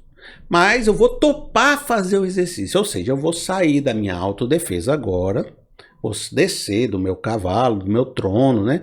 E vou topar a brincadeira. Então eu vou topar a brincadeira. O que eu vou fazer? Eu vou chegar na esposa e vou ouvir cada uma das questões que ela está colocando e vou considerar cada uma das questões objetivamente. Não vou falar assim que está errado, não vou dizer que ela não entendeu, que ela entendeu errado, que ela não conseguiu perceber o que eu já tinha feito. Eu vou ouvir as questões, certo? E como eu saí do trono para me rebaixar a ouvir as questões e aceitar que eu não sei, que eu posso estar errado, eu vou também colocar para cada questão os marcadores objetivos que a gente pudesse fazer para solucionar essas questões e que a gente pudesse depois, lá na frente, comparar com os marcadores se a gente está cumprindo ou não cumprindo essas questões objetivas. Porque eu quero sair da subjetividade que está me deixando no auto-engano. Tá certo? Então, você vai sentar com a esposa. Aí essa esposa vai dizer o seguinte, olha, o problema, meu marido, é que você não passa tempo comigo, você trabalha demais, você tem o seu futebol, você toda hora tá fazendo tal coisa, você não para em casa, a gente não tem momentos profundos de intimidade, de diálogo. Então a gente está se tornando dois parentes, duas pessoas estranhas, duas pessoas que não sabem o que vivem, e a gente nunca mais viajou, a gente nunca mais teve aquele que a gente vai ali para aquele localzinho que a gente gostava, naquele restaurante, a gente nunca mais teve várias coisas. A gente era mais íntimo antes. Hoje está virando duas pessoas estranhas. Você chega calado, sai calado. Mal te vejo. Então a reclamação dela é falta de tempo de qualidade. Aí você diz assim, não, mas outro dia eu não estava contigo, outro dia... Não, peraí. Você começou a se defender. Sua persona ligou. O que você vai fazer? Você vai... Não, vou assumir que eu estou errado. No sentido de que eu não posso me conhecer. Pode ser que eu esteja errado e não sei. Então, vou propor, já uma vez que eu saí do trono, então agora eu vou propor objetividade. Então, minha esposa, o que nós podemos fazer para resolver isso? Isso vai ser uma negociação, mas sabendo que você precisa estabelecer coisas objetivas para resolver isso. A negociação no sentido que nem todo mundo tem toda razão. Às vezes você tem que, mas ó, não posso porque tenho um trabalho até tal hora, vamos resolver isso dessa forma, não negociar, né? Aí, você vai botar, quantos encontros vocês podem ter que isso resolveria por mês? Objetivo. Vai sair da subjetividade. Ah, mas não vai ser natural. Mas natural não funcionou. Então vamos no objetivo. Toda sexta-feira é o nosso dia. Faça chuva, faça sol. Nós vamos ter um momento só nós dois. Nós vamos sair, vamos fazer isso, vai acontecer isso. Então você definiu algo objetivo. Nós vamos fazer aquela viagem que nós estamos pretendendo fazer há muito tempo. Nós vamos vou parar de trabalhar até tal dia, naquelas viagens que eu fazia de trabalho, para ficar mais em casa, vou dar mais atenção para o filho. Então, a segunda-feira é o dia de eu jogar com meu filho, levar ele para o futebol, ficar com ele. Então, você estabeleceu a segunda, a sexta, o dia da viagem, coisa objetiva. Coisa que não dá para você depois ficar dizendo, mas eu sempre sou amoroso. Não, você vai conferir que você é um marido presente a partir do momento que você vai cumprindo as metas que você estabeleceu com ela. Se as metas forem cumpridas, você está bem. Se as metas não forem cumpridas, você percebe que você está fantasiando que você é isso, mas você não é. Beleza. Definiram a meta. Vamos supor que ela diga que está com carência sexual. Mas a carência sexual passa pelo fato que você deixou de ser vaidoso, você deixou de ir para academia, você deixou de se cuidar, e você também não faz mais boas preliminares, não cativa ela, não seduz ela, não se preocupa com os sentimentos dela, só quer chegar na hora e fazer as coisas e não é assim que funciona, nunca foi assim, agora você está assim. Uma série de problemáticas para você. Então você diz, então o problema está sendo um desleixo? Porque é importante, o ser humano é físico e às vezes o físico importa. E no casamento isso deveria ser conversado. Beleza, então o problema, vamos fazer uma academia juntos? Vamos fazer agora uma vida mais saudável, vamos mudar o menu da casa. O menu da casa agora vai mudar, a gente vai comer saudável, nós vamos ter um momento mais especial de fazer um esporte juntos, de uma caminhada na praça. Nós vamos ter um momento nosso de intimidade, vai ser tal dia, vai ser com mais cuidado, a gente vai fazer um momento antes, depois um momento depois, a gente vai botar as crianças num tal lugar, não vai ser um negócio só para resolver. Então determina o dia, determina a hora da academia, a mudança da alimentação vai ser assim. Marcadores objetivos. Mas tem que ser natural, mas natural não funciona. Vamos botar marcadores objetivos, porque o exercício está sendo esse. E o problema poderia ser relacionamento familiar, falta de valorização no propósito dela, poderia ser vida financeira, poderia ser vários tipos. O problema que você estava enfrentando, eu defini esses dois como a título de exercício. Então, agora você vai chegar diante de Deus para orar. Você está no mesmo exercício, entendendo que você tem uma persona ilusória e você quer destruir um pouco ela para você criar um discernimento sobre quem você é e a voz de Deus e iniciar um diálogo verdadeiro. Parar de conversar sozinho, aquelas duas pessoas conversando sozinho. E para isso você topou a brincadeira de dizer, eu não reconheço que eu sou uma pessoa ilusória, que eu criei essa pessoa ilusória. Mas eu estou topando baixar as defesas e criar essa série de objetivos práticos. O primeiro dia da oração vai ser, Senhor, eu não concordei com a metade das coisas que ela falou, aliás, não concordei com quase nada que ela falou, mas eu estou aqui com o coração contrito, pedindo a Deus que me revele, coloquei os marcadores objetivos, vou tentar cumprir cada um deles. Peço a Deus que me abençoe, que me dê iluminação, que ilumine a vida dela, que a gente possa encontrar um caminho de recuperação do nosso casamento. Em nome de Jesus, amém. A oração do primeiro dia, a oração maravilhosa. Passou-se muito tempo, 30 dias, 60 dias, mas passou um bom tempo. E vocês se esforçaram para cumprir os objetivos. Cada objetivo, um deu certo, um falhou, um foi pela metade, um te deu informações importantes sobre a crise que está acontecendo, te evoluiu até para outros lugares e todas essas informações vão gerando uma nova realidade, um novo entendimento que vai vir para a oração de forma objetiva. Então, vamos supor que um dos problemas que ela lhe apresentou fosse que você não valorizava a vida profissional dela, você não deixava ela crescer, você não deixava ela ter tempo para se dedicar à vida profissional, você não valorizava o que ela queria ser, o chamado dela, beleza. Aí você colocou vários marcadores objetivos, foram cumprindo esses, e na oração você diz, Senhor, olha, no começo eu não estava muito tranquilo com essa questão dela sair para arranjar um emprego, mas digo que ela está tão feliz, a gente abriu mão de muita coisa aqui em casa para que ela pudesse arranjar um emprego, para que ela pudesse ser valorizada, a gente teve que dar um jeito com as crianças, a gente mudou os horários de muita coisa, eu aceitei porque eu quis criar o marcador de que ela podia trabalhar meio período, porque o outro período a gente tem muita responsabilidade em casa, ela tinha que cuidar porque eu sou mais provedor, mas eu aceitei, ela saiu, ela está feliz, ela mudou totalmente no nosso relacionamento, ela está se sentindo mais produtiva, está mais confiante, e eu reconheço que fazer essas atividades fez melhorar A nossa relação, inclusive, está tendo mais dinheiro em casa e a gente está podendo, sabe, contar com esse dinheiro para comprar um supermercado a mais, uma coisa tão a mais. E eu reconheço que eu estava errado. Deus, obrigado por me dar esse discernimento, por perceber que eu passei anos sem valorizar isso nela, por anos julgando que isso não era importante, anos julgando que eu era suficiente, sem perceber que ela sofria com isso. Agora eu entendi que eu sou uma pessoa egoísta, que não observava isso nas outras pessoas, que não perceberia esse diálogo. Me ajuda então, Deus, a ouvir melhor, a ser mais empático com as questões dos outros, a entender que as outras pessoas também precisam se descobrir, não somente eu, que a vida não gira em torno de mim. Aí você fez essa oração, então esse é o primeiro momento onde você reconhece o seu erro. Mas vamos supor que uma das questões colocadas tivesse sido vida financeira, dizendo que você não está participando muito da vida financeira, a família está vivendo uma situação complicada porque ela deixou de fazer um trabalho para se dedicar à família porque você pediu, mas você também não está contribuindo bem financeiramente, vocês estão vivendo apertado e a situação está difícil. Esse é outro caso.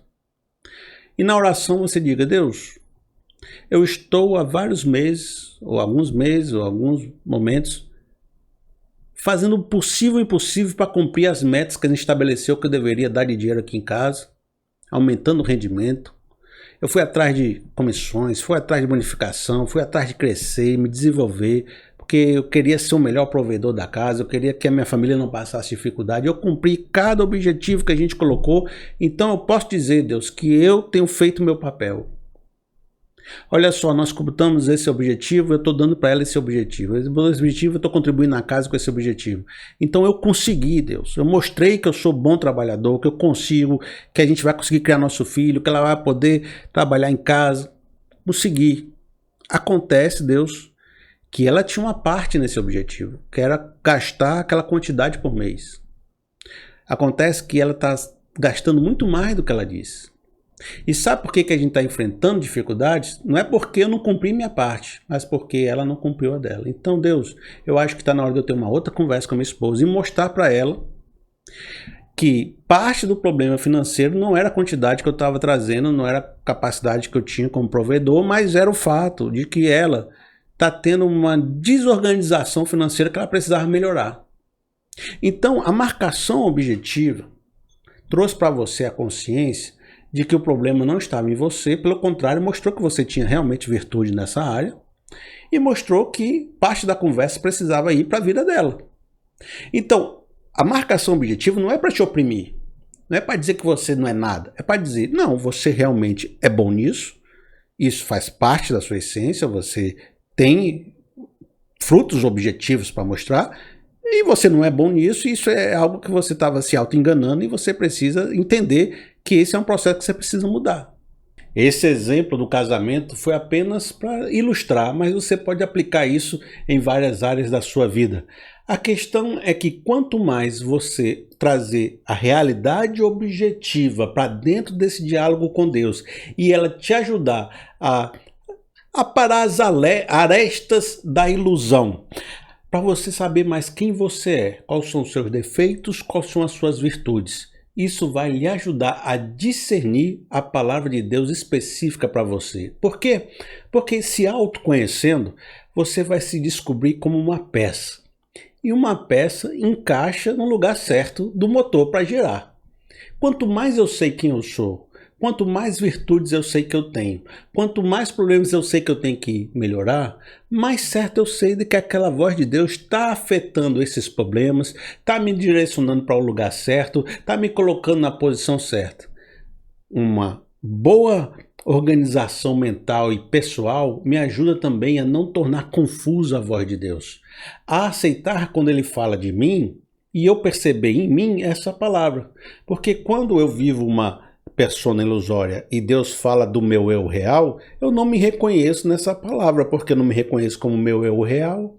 Mas quanto mais eu me aproximo desse meu eu real e Deus fala desse meu eu real, então eu consigo perceber que essa foi a voz de Deus. E assim eu posso aplicar os conselhos de Deus e transformar muito da minha realidade.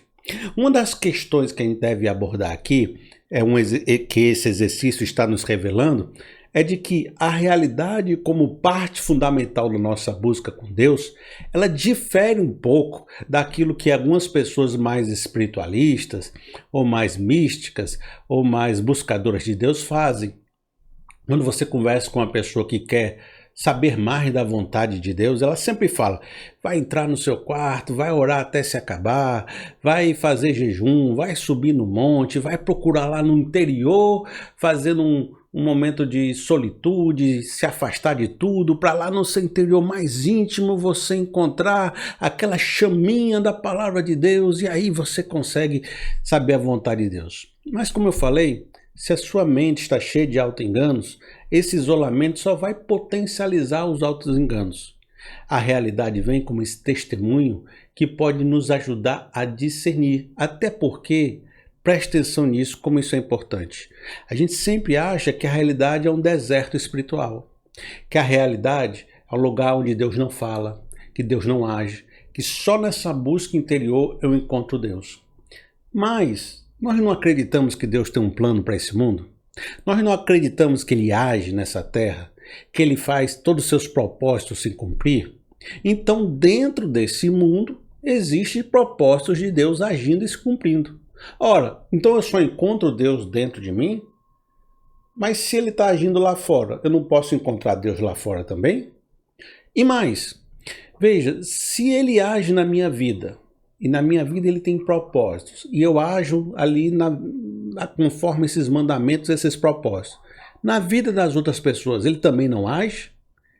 Então eu posso encontrar Deus na vida das outras pessoas. Na vida da minha esposa. E esse diálogo, quando eu introduzo a minha esposa no diálogo da oração, ela sendo a realidade, ela também vai trazer a palavra de Deus que está com ela para dentro da minha palavra de Deus. Ora, eu sou uma peça de um quebra-cabeça gigante do plano de Deus. A minha esposa é outra peça que tem outras revelações e outras vontades específicas. Quanto mais peças dessas eu vou encontrando na vida e trazendo para a minha reflexão, trazendo para dentro do meu diálogo com Deus, mais claro vai se tornando todo aquele plano geral de Deus e como eu me encaixo nele. Porque eu não tenho mais só a minha referencial, eu tenho um referencial de outras pessoas. Então o que eu estou dizendo é, a realidade não é um deserto de Deus e Deus você só se encontra lá dentro.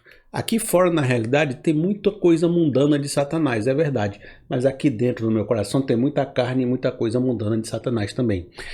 Ao trazer esses elementos, eu posso fazer um apurado melhor sobre o discernimento do que é a palavra de Deus específica. Agora, eu preciso aprofundar isso com você um pouco mais, porque não só a realidade não é um deserto espiritual, você pode buscar nela também essa presença de Deus, essa vontade de Deus para lhe ajudar a compreender melhor a vontade de Deus para a sua vida, como ela é o palco de onde você vai manifestar a vontade de Deus de forma concreta. Entenda, veja, você vai conversar com Deus, certo? Ele vai te dar conselhos, direções, ações, para você mudar a mediocridade que você está inserido nesse mundo, porque você precisa ir além. Você não pode se viver nessa prisão destrutiva. Definimos isso. Onde é que você vai aplicar esses conselhos? Na realidade. Então, por meio da ação, você vai transformar esse diálogo numa concretude, numa realização, numa obra. Preste atenção. Você aqui está conversando coisas espirituais. E você acredita que o espiritual está aqui. Não está aqui na realidade. Tudo que você está conversando espiritual está aqui, mas não existe aqui. Mas quando você agir por meio dos conselhos de Deus e fazer isso acontecer, então aquilo que estava aqui se tornou realidade. Você trouxe o espiritual para o concreto, para a realidade. Quando esse espiritual, por meio da sua ação, você começou a agir segundo Deus mandou e você fez a obra de Deus se manifestar, que ela não existia. Você fez ela se manifestar. Ela entra na realidade. Ela só estava aqui conversando com Deus, mas ela entrou na realidade por meio da sua ação. Quando ela entra na realidade e faz parte da realidade, ela interage com a realidade influencia a realidade e modifica a realidade. Então você trouxe um pouco do reino, um pouco daquilo que é a vontade de Deus para a existência. Essa existência penetrou na sua rotina, modificou os elementos da sua rotina e está começando a trabalhar para te retirar dessa mediocridade. Depois, ela vai retornar para você como informação para fazer aquele diálogo com Deus de novo. Então você vai trazer essa nova realidade modificada pelas ações de Deus, vai conferir com o seu diálogo com Deus, vai confrontar, vai recondicionar e vai mandar uma nova palavra de novo para a realidade. De maneira que a realidade também está sendo transformada por esse diálogo. Não só a realidade entra para nos ajudar no diálogo, como sai daqui palavras para alterar a realidade, para tornar concreto essa existência. Vou dar um exemplo simples. Esse vídeo que você está assistindo, ele não existia. Mas eu estou há 3 semanas fazendo esse vídeo. Primeiro eu passei um tempo lendo, tentando me inspirar num diálogo com Deus, trazendo informações aqui de fora e traduzindo elas no meu sentimento, o que eu penso sobre isso, o que isso me diz, conversando com Deus, Deus, o que você me diz disso? É por aqui que eu tenho que ir? Deus foi me revelando. Chegou um momento que eu entendi o que era para me falar, mas eu precisava traduzir isso em uma palestra que pudesse entrar na cabeça de vocês de uma forma inteligente e pudesse modificar a vida. 2 semanas de exercício fazendo esboço. Modifica, volta, modifica, lê mais um pouco, estuda isso aqui, pensa sobre isso, ora sobre isso. Eu fui manifestando esse conteúdo na realidade. Pois eu gravei um vídeo, eu editei esse vídeo, eu lancei. Esse vídeo está no mundo. Ele existe, ele se tornou parte da realidade. Ele surgiu de uma conversa minha com Deus e com as coisas que eu estava consumindo no mundo, os livros que eu estava lendo, as coisas que eu estava fazendo. Esse diálogo formou um mandamento para mim, específico. Eu agi e transformei ele numa realidade. E agora ele está na vida, influenciando você, influenciando outras pessoas, atuando na realidade, modificando a realidade. E depois eu vou ver como esse vídeo se manifestou na realidade, vou trazer novas informações e isso vai se tornando mais coisa que eu vou trabalhando para mudar mais a sociedade. De maneira que a sociedade agora tem esse elemento, modificando ela. Eu falei com o exemplo de vídeo, que pode ser um exemplo distante da sua vida, mas vamos botar um negócio bem cotidiano. Você quer que haja mais comunhão na sua casa.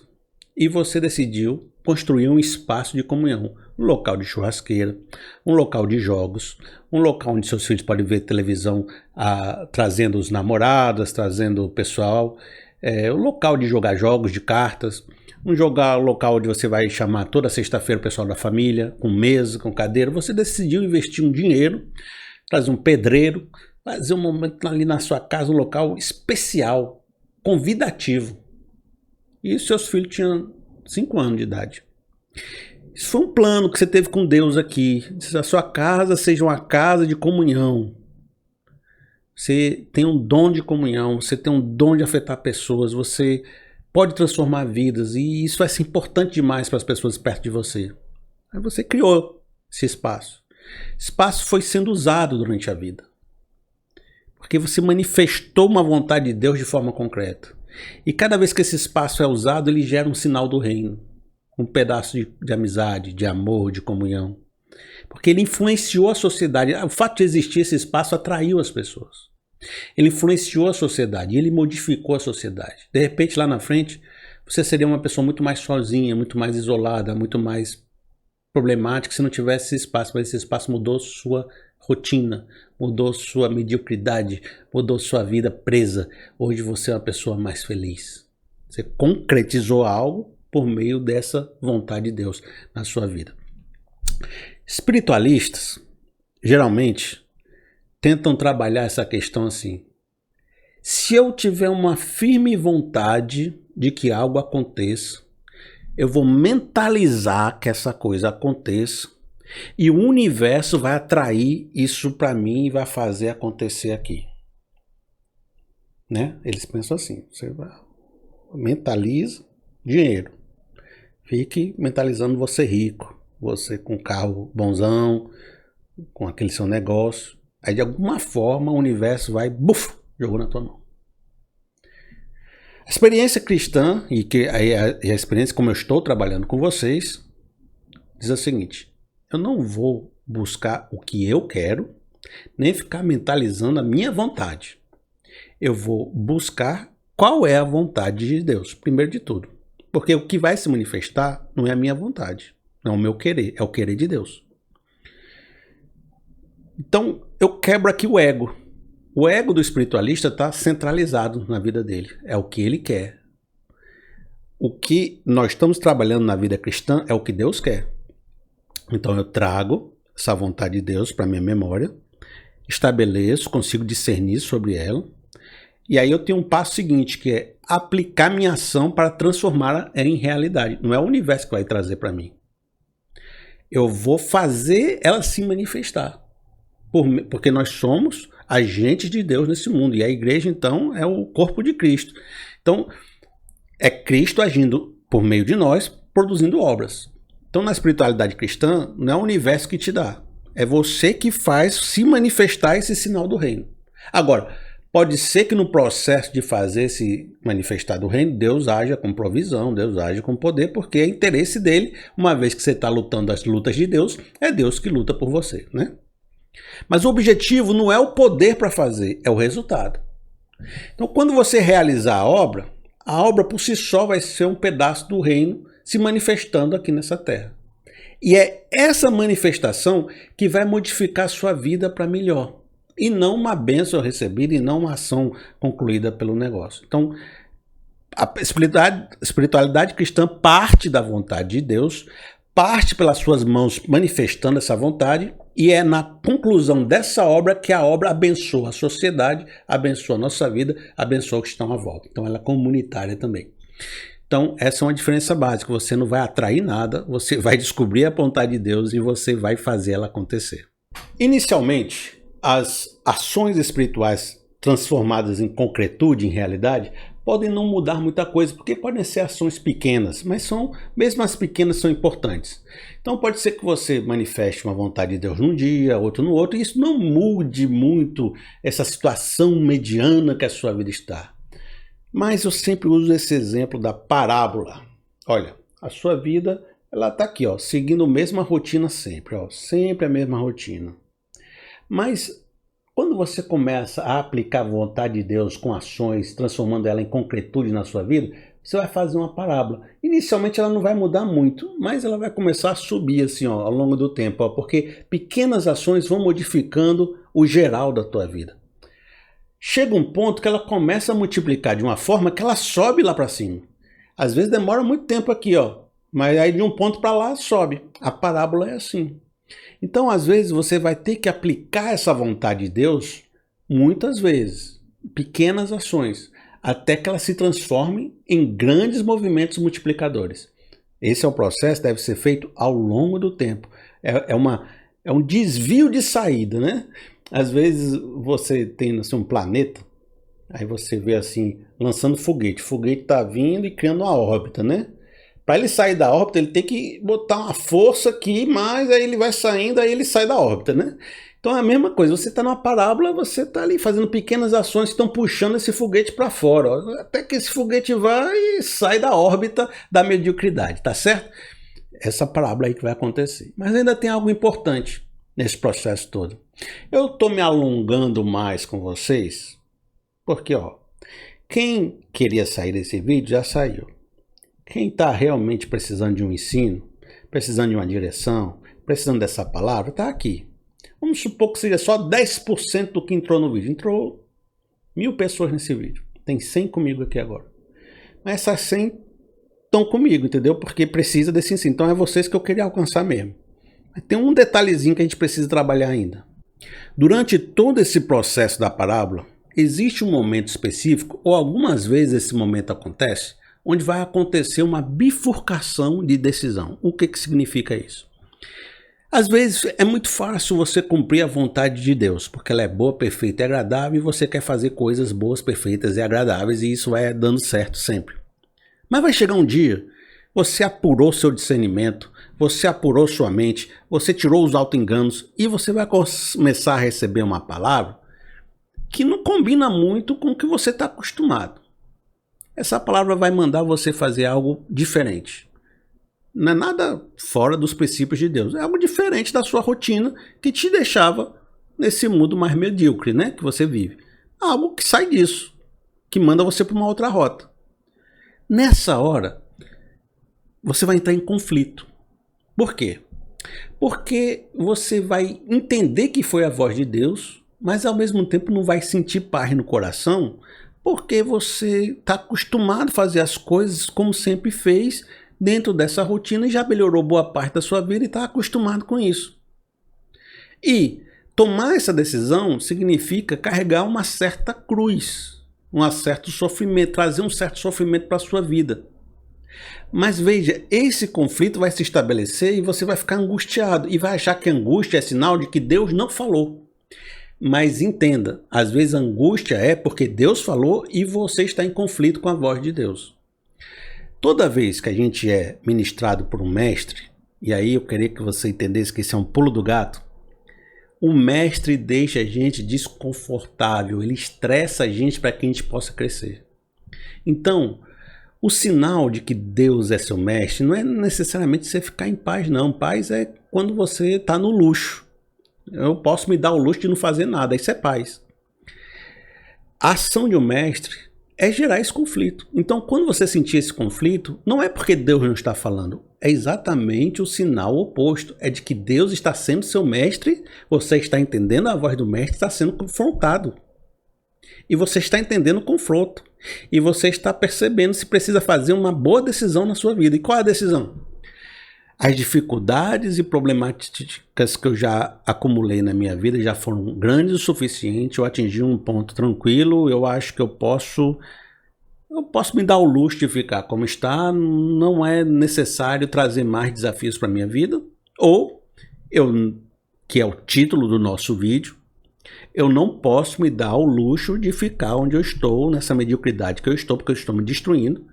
E é urgente que eu obedeça a Deus nessa palavra que Ele me deu, ainda que eu atraia para mim uma certa cruz, um certo sofrimento. Porque é nesse conflito que eu vou encontrar a parábola de saída, a parábola da multiplicação dessa coisa aqui, né? Esse ponto de mutação que a gente está procurando.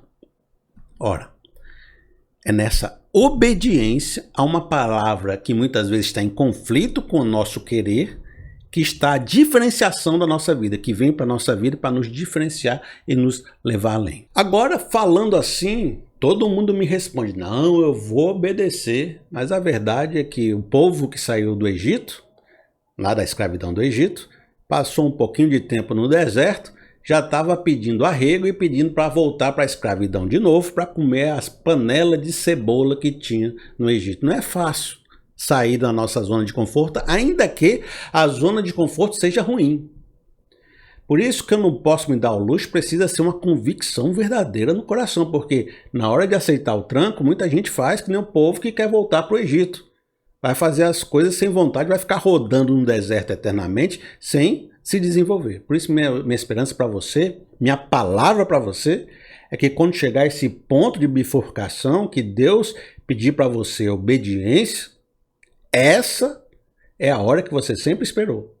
Então, obedeça e atinja lugares que você nunca teria atingido se não fosse pela obediência. E é nessa hora, quando você faz isso e caminha mais um tempo, que quando você olha para trás, você diz, eu não sabia o que Deus estava fazendo, mas Ele estava me levando para um lugar que eu nunca imaginei. E eu olhando para trás, eu digo, não fui eu que fiz, foi Cristo em mim que fez essa obra. Aí, quando você chegar nesse ponto, entenda isso, você vai dizer, posso amarrar meu burro na sombra. Está na hora de ficar tranquilo. Eu posso me dar o luxo de descansar nessa abundância de Deus na minha vida. Eu acho que tem a hora que a gente pode descansar, né? A hora que Jesus, a moça lá foi lavar o pé de Jesus, o pessoal ficou dizendo, vai, lava, vende esse perfume para dar aos pobres. Ele disse, não, os pobres sempre você tem, deixa ela fazer o serviço que eu estou precisando mesmo dessa unção para a cruz que eu estou indo. Na hora que você vai deixar lavar seu pé, a hora que você vai deixar dar uma tranquilidade na vida. Bom, se você chegou nesse ponto, e você atingiu isso, e saiu da mediocridade, e alcançou acima das nuvens, assim, saiu daquela cidade confusa, e está aqui acima das nuvens, ó, tá aqui, ó, beleza. Eu tenho uma boa e uma má notícia para você. Seria esse o momento de você virar um mestre para algumas pessoas, aquele mestre que você não teve quando precisou? Que você teve que recorrer a um individualismo com Deus, buscando de Deus, porque ninguém pôde fazer esse papel no reino de Deus na sua vida? Será que não era hora de você ser o professor que você nunca teve, que aumentasse a régua, que puxasse todo mundo para cima? O líder que está faltando nos seus projetos, nos projetos dos outros? Você atingiu uma capacitação que é capaz de levar outras pessoas para cima. Será que é só para você amarrar o seu burro na sombra? Ou você pode voltar lá para baixo, pegar algumas pessoas, uns 12, e levar para cima contigo? Eu não vou decidir por você, eu deixo aí para você escolher essa última opção. Se você ficou comigo até agora, eu vou dizer, você é forte, você é bom, Deus te abençoe. No mais, eu vou agradecendo a sua presença e sempre dou aquela oportunidade de você me abençoar com um certo recurso financeiro. Porque hoje eu só recebo dinheiro vindo do YouTube. E eu complemento esse dinheiro com as ofertinhas que os irmãos me dão. Eles me dão R$5, uns me dão 100, outros me dão mais. Mas juntando todo mundo, dá um valor legal. E aí, quando eu junto com o dinheiro que vem do YouTube, eu fico tranquilo para poder estudar, me aprofundar e trazer essas palavras para vocês. Então, se o irmão quiser me ajudar, de coração, liberal, só se quiser, foi importante para você? Você quer me abençoar de forma de gratidão? Então, tem o meu Pix, pr.felipeseabra@gmail.com pr.felipeseabra@gmail.com. Aí você, tá aqui o endereço, você pode fazer uma oferta para mim. E se você quiser fazer, tem sempre uma oportunidade de você fazer um textinho ali no Pix, que aí você me manda, eu vejo o que está passando no seu coração. Agora, eu agradeço a sua presença, que Deus abençoe sua semana, né? Que Deus te abençoe profundamente em suas decisões e até o próximo vídeo. Até mais.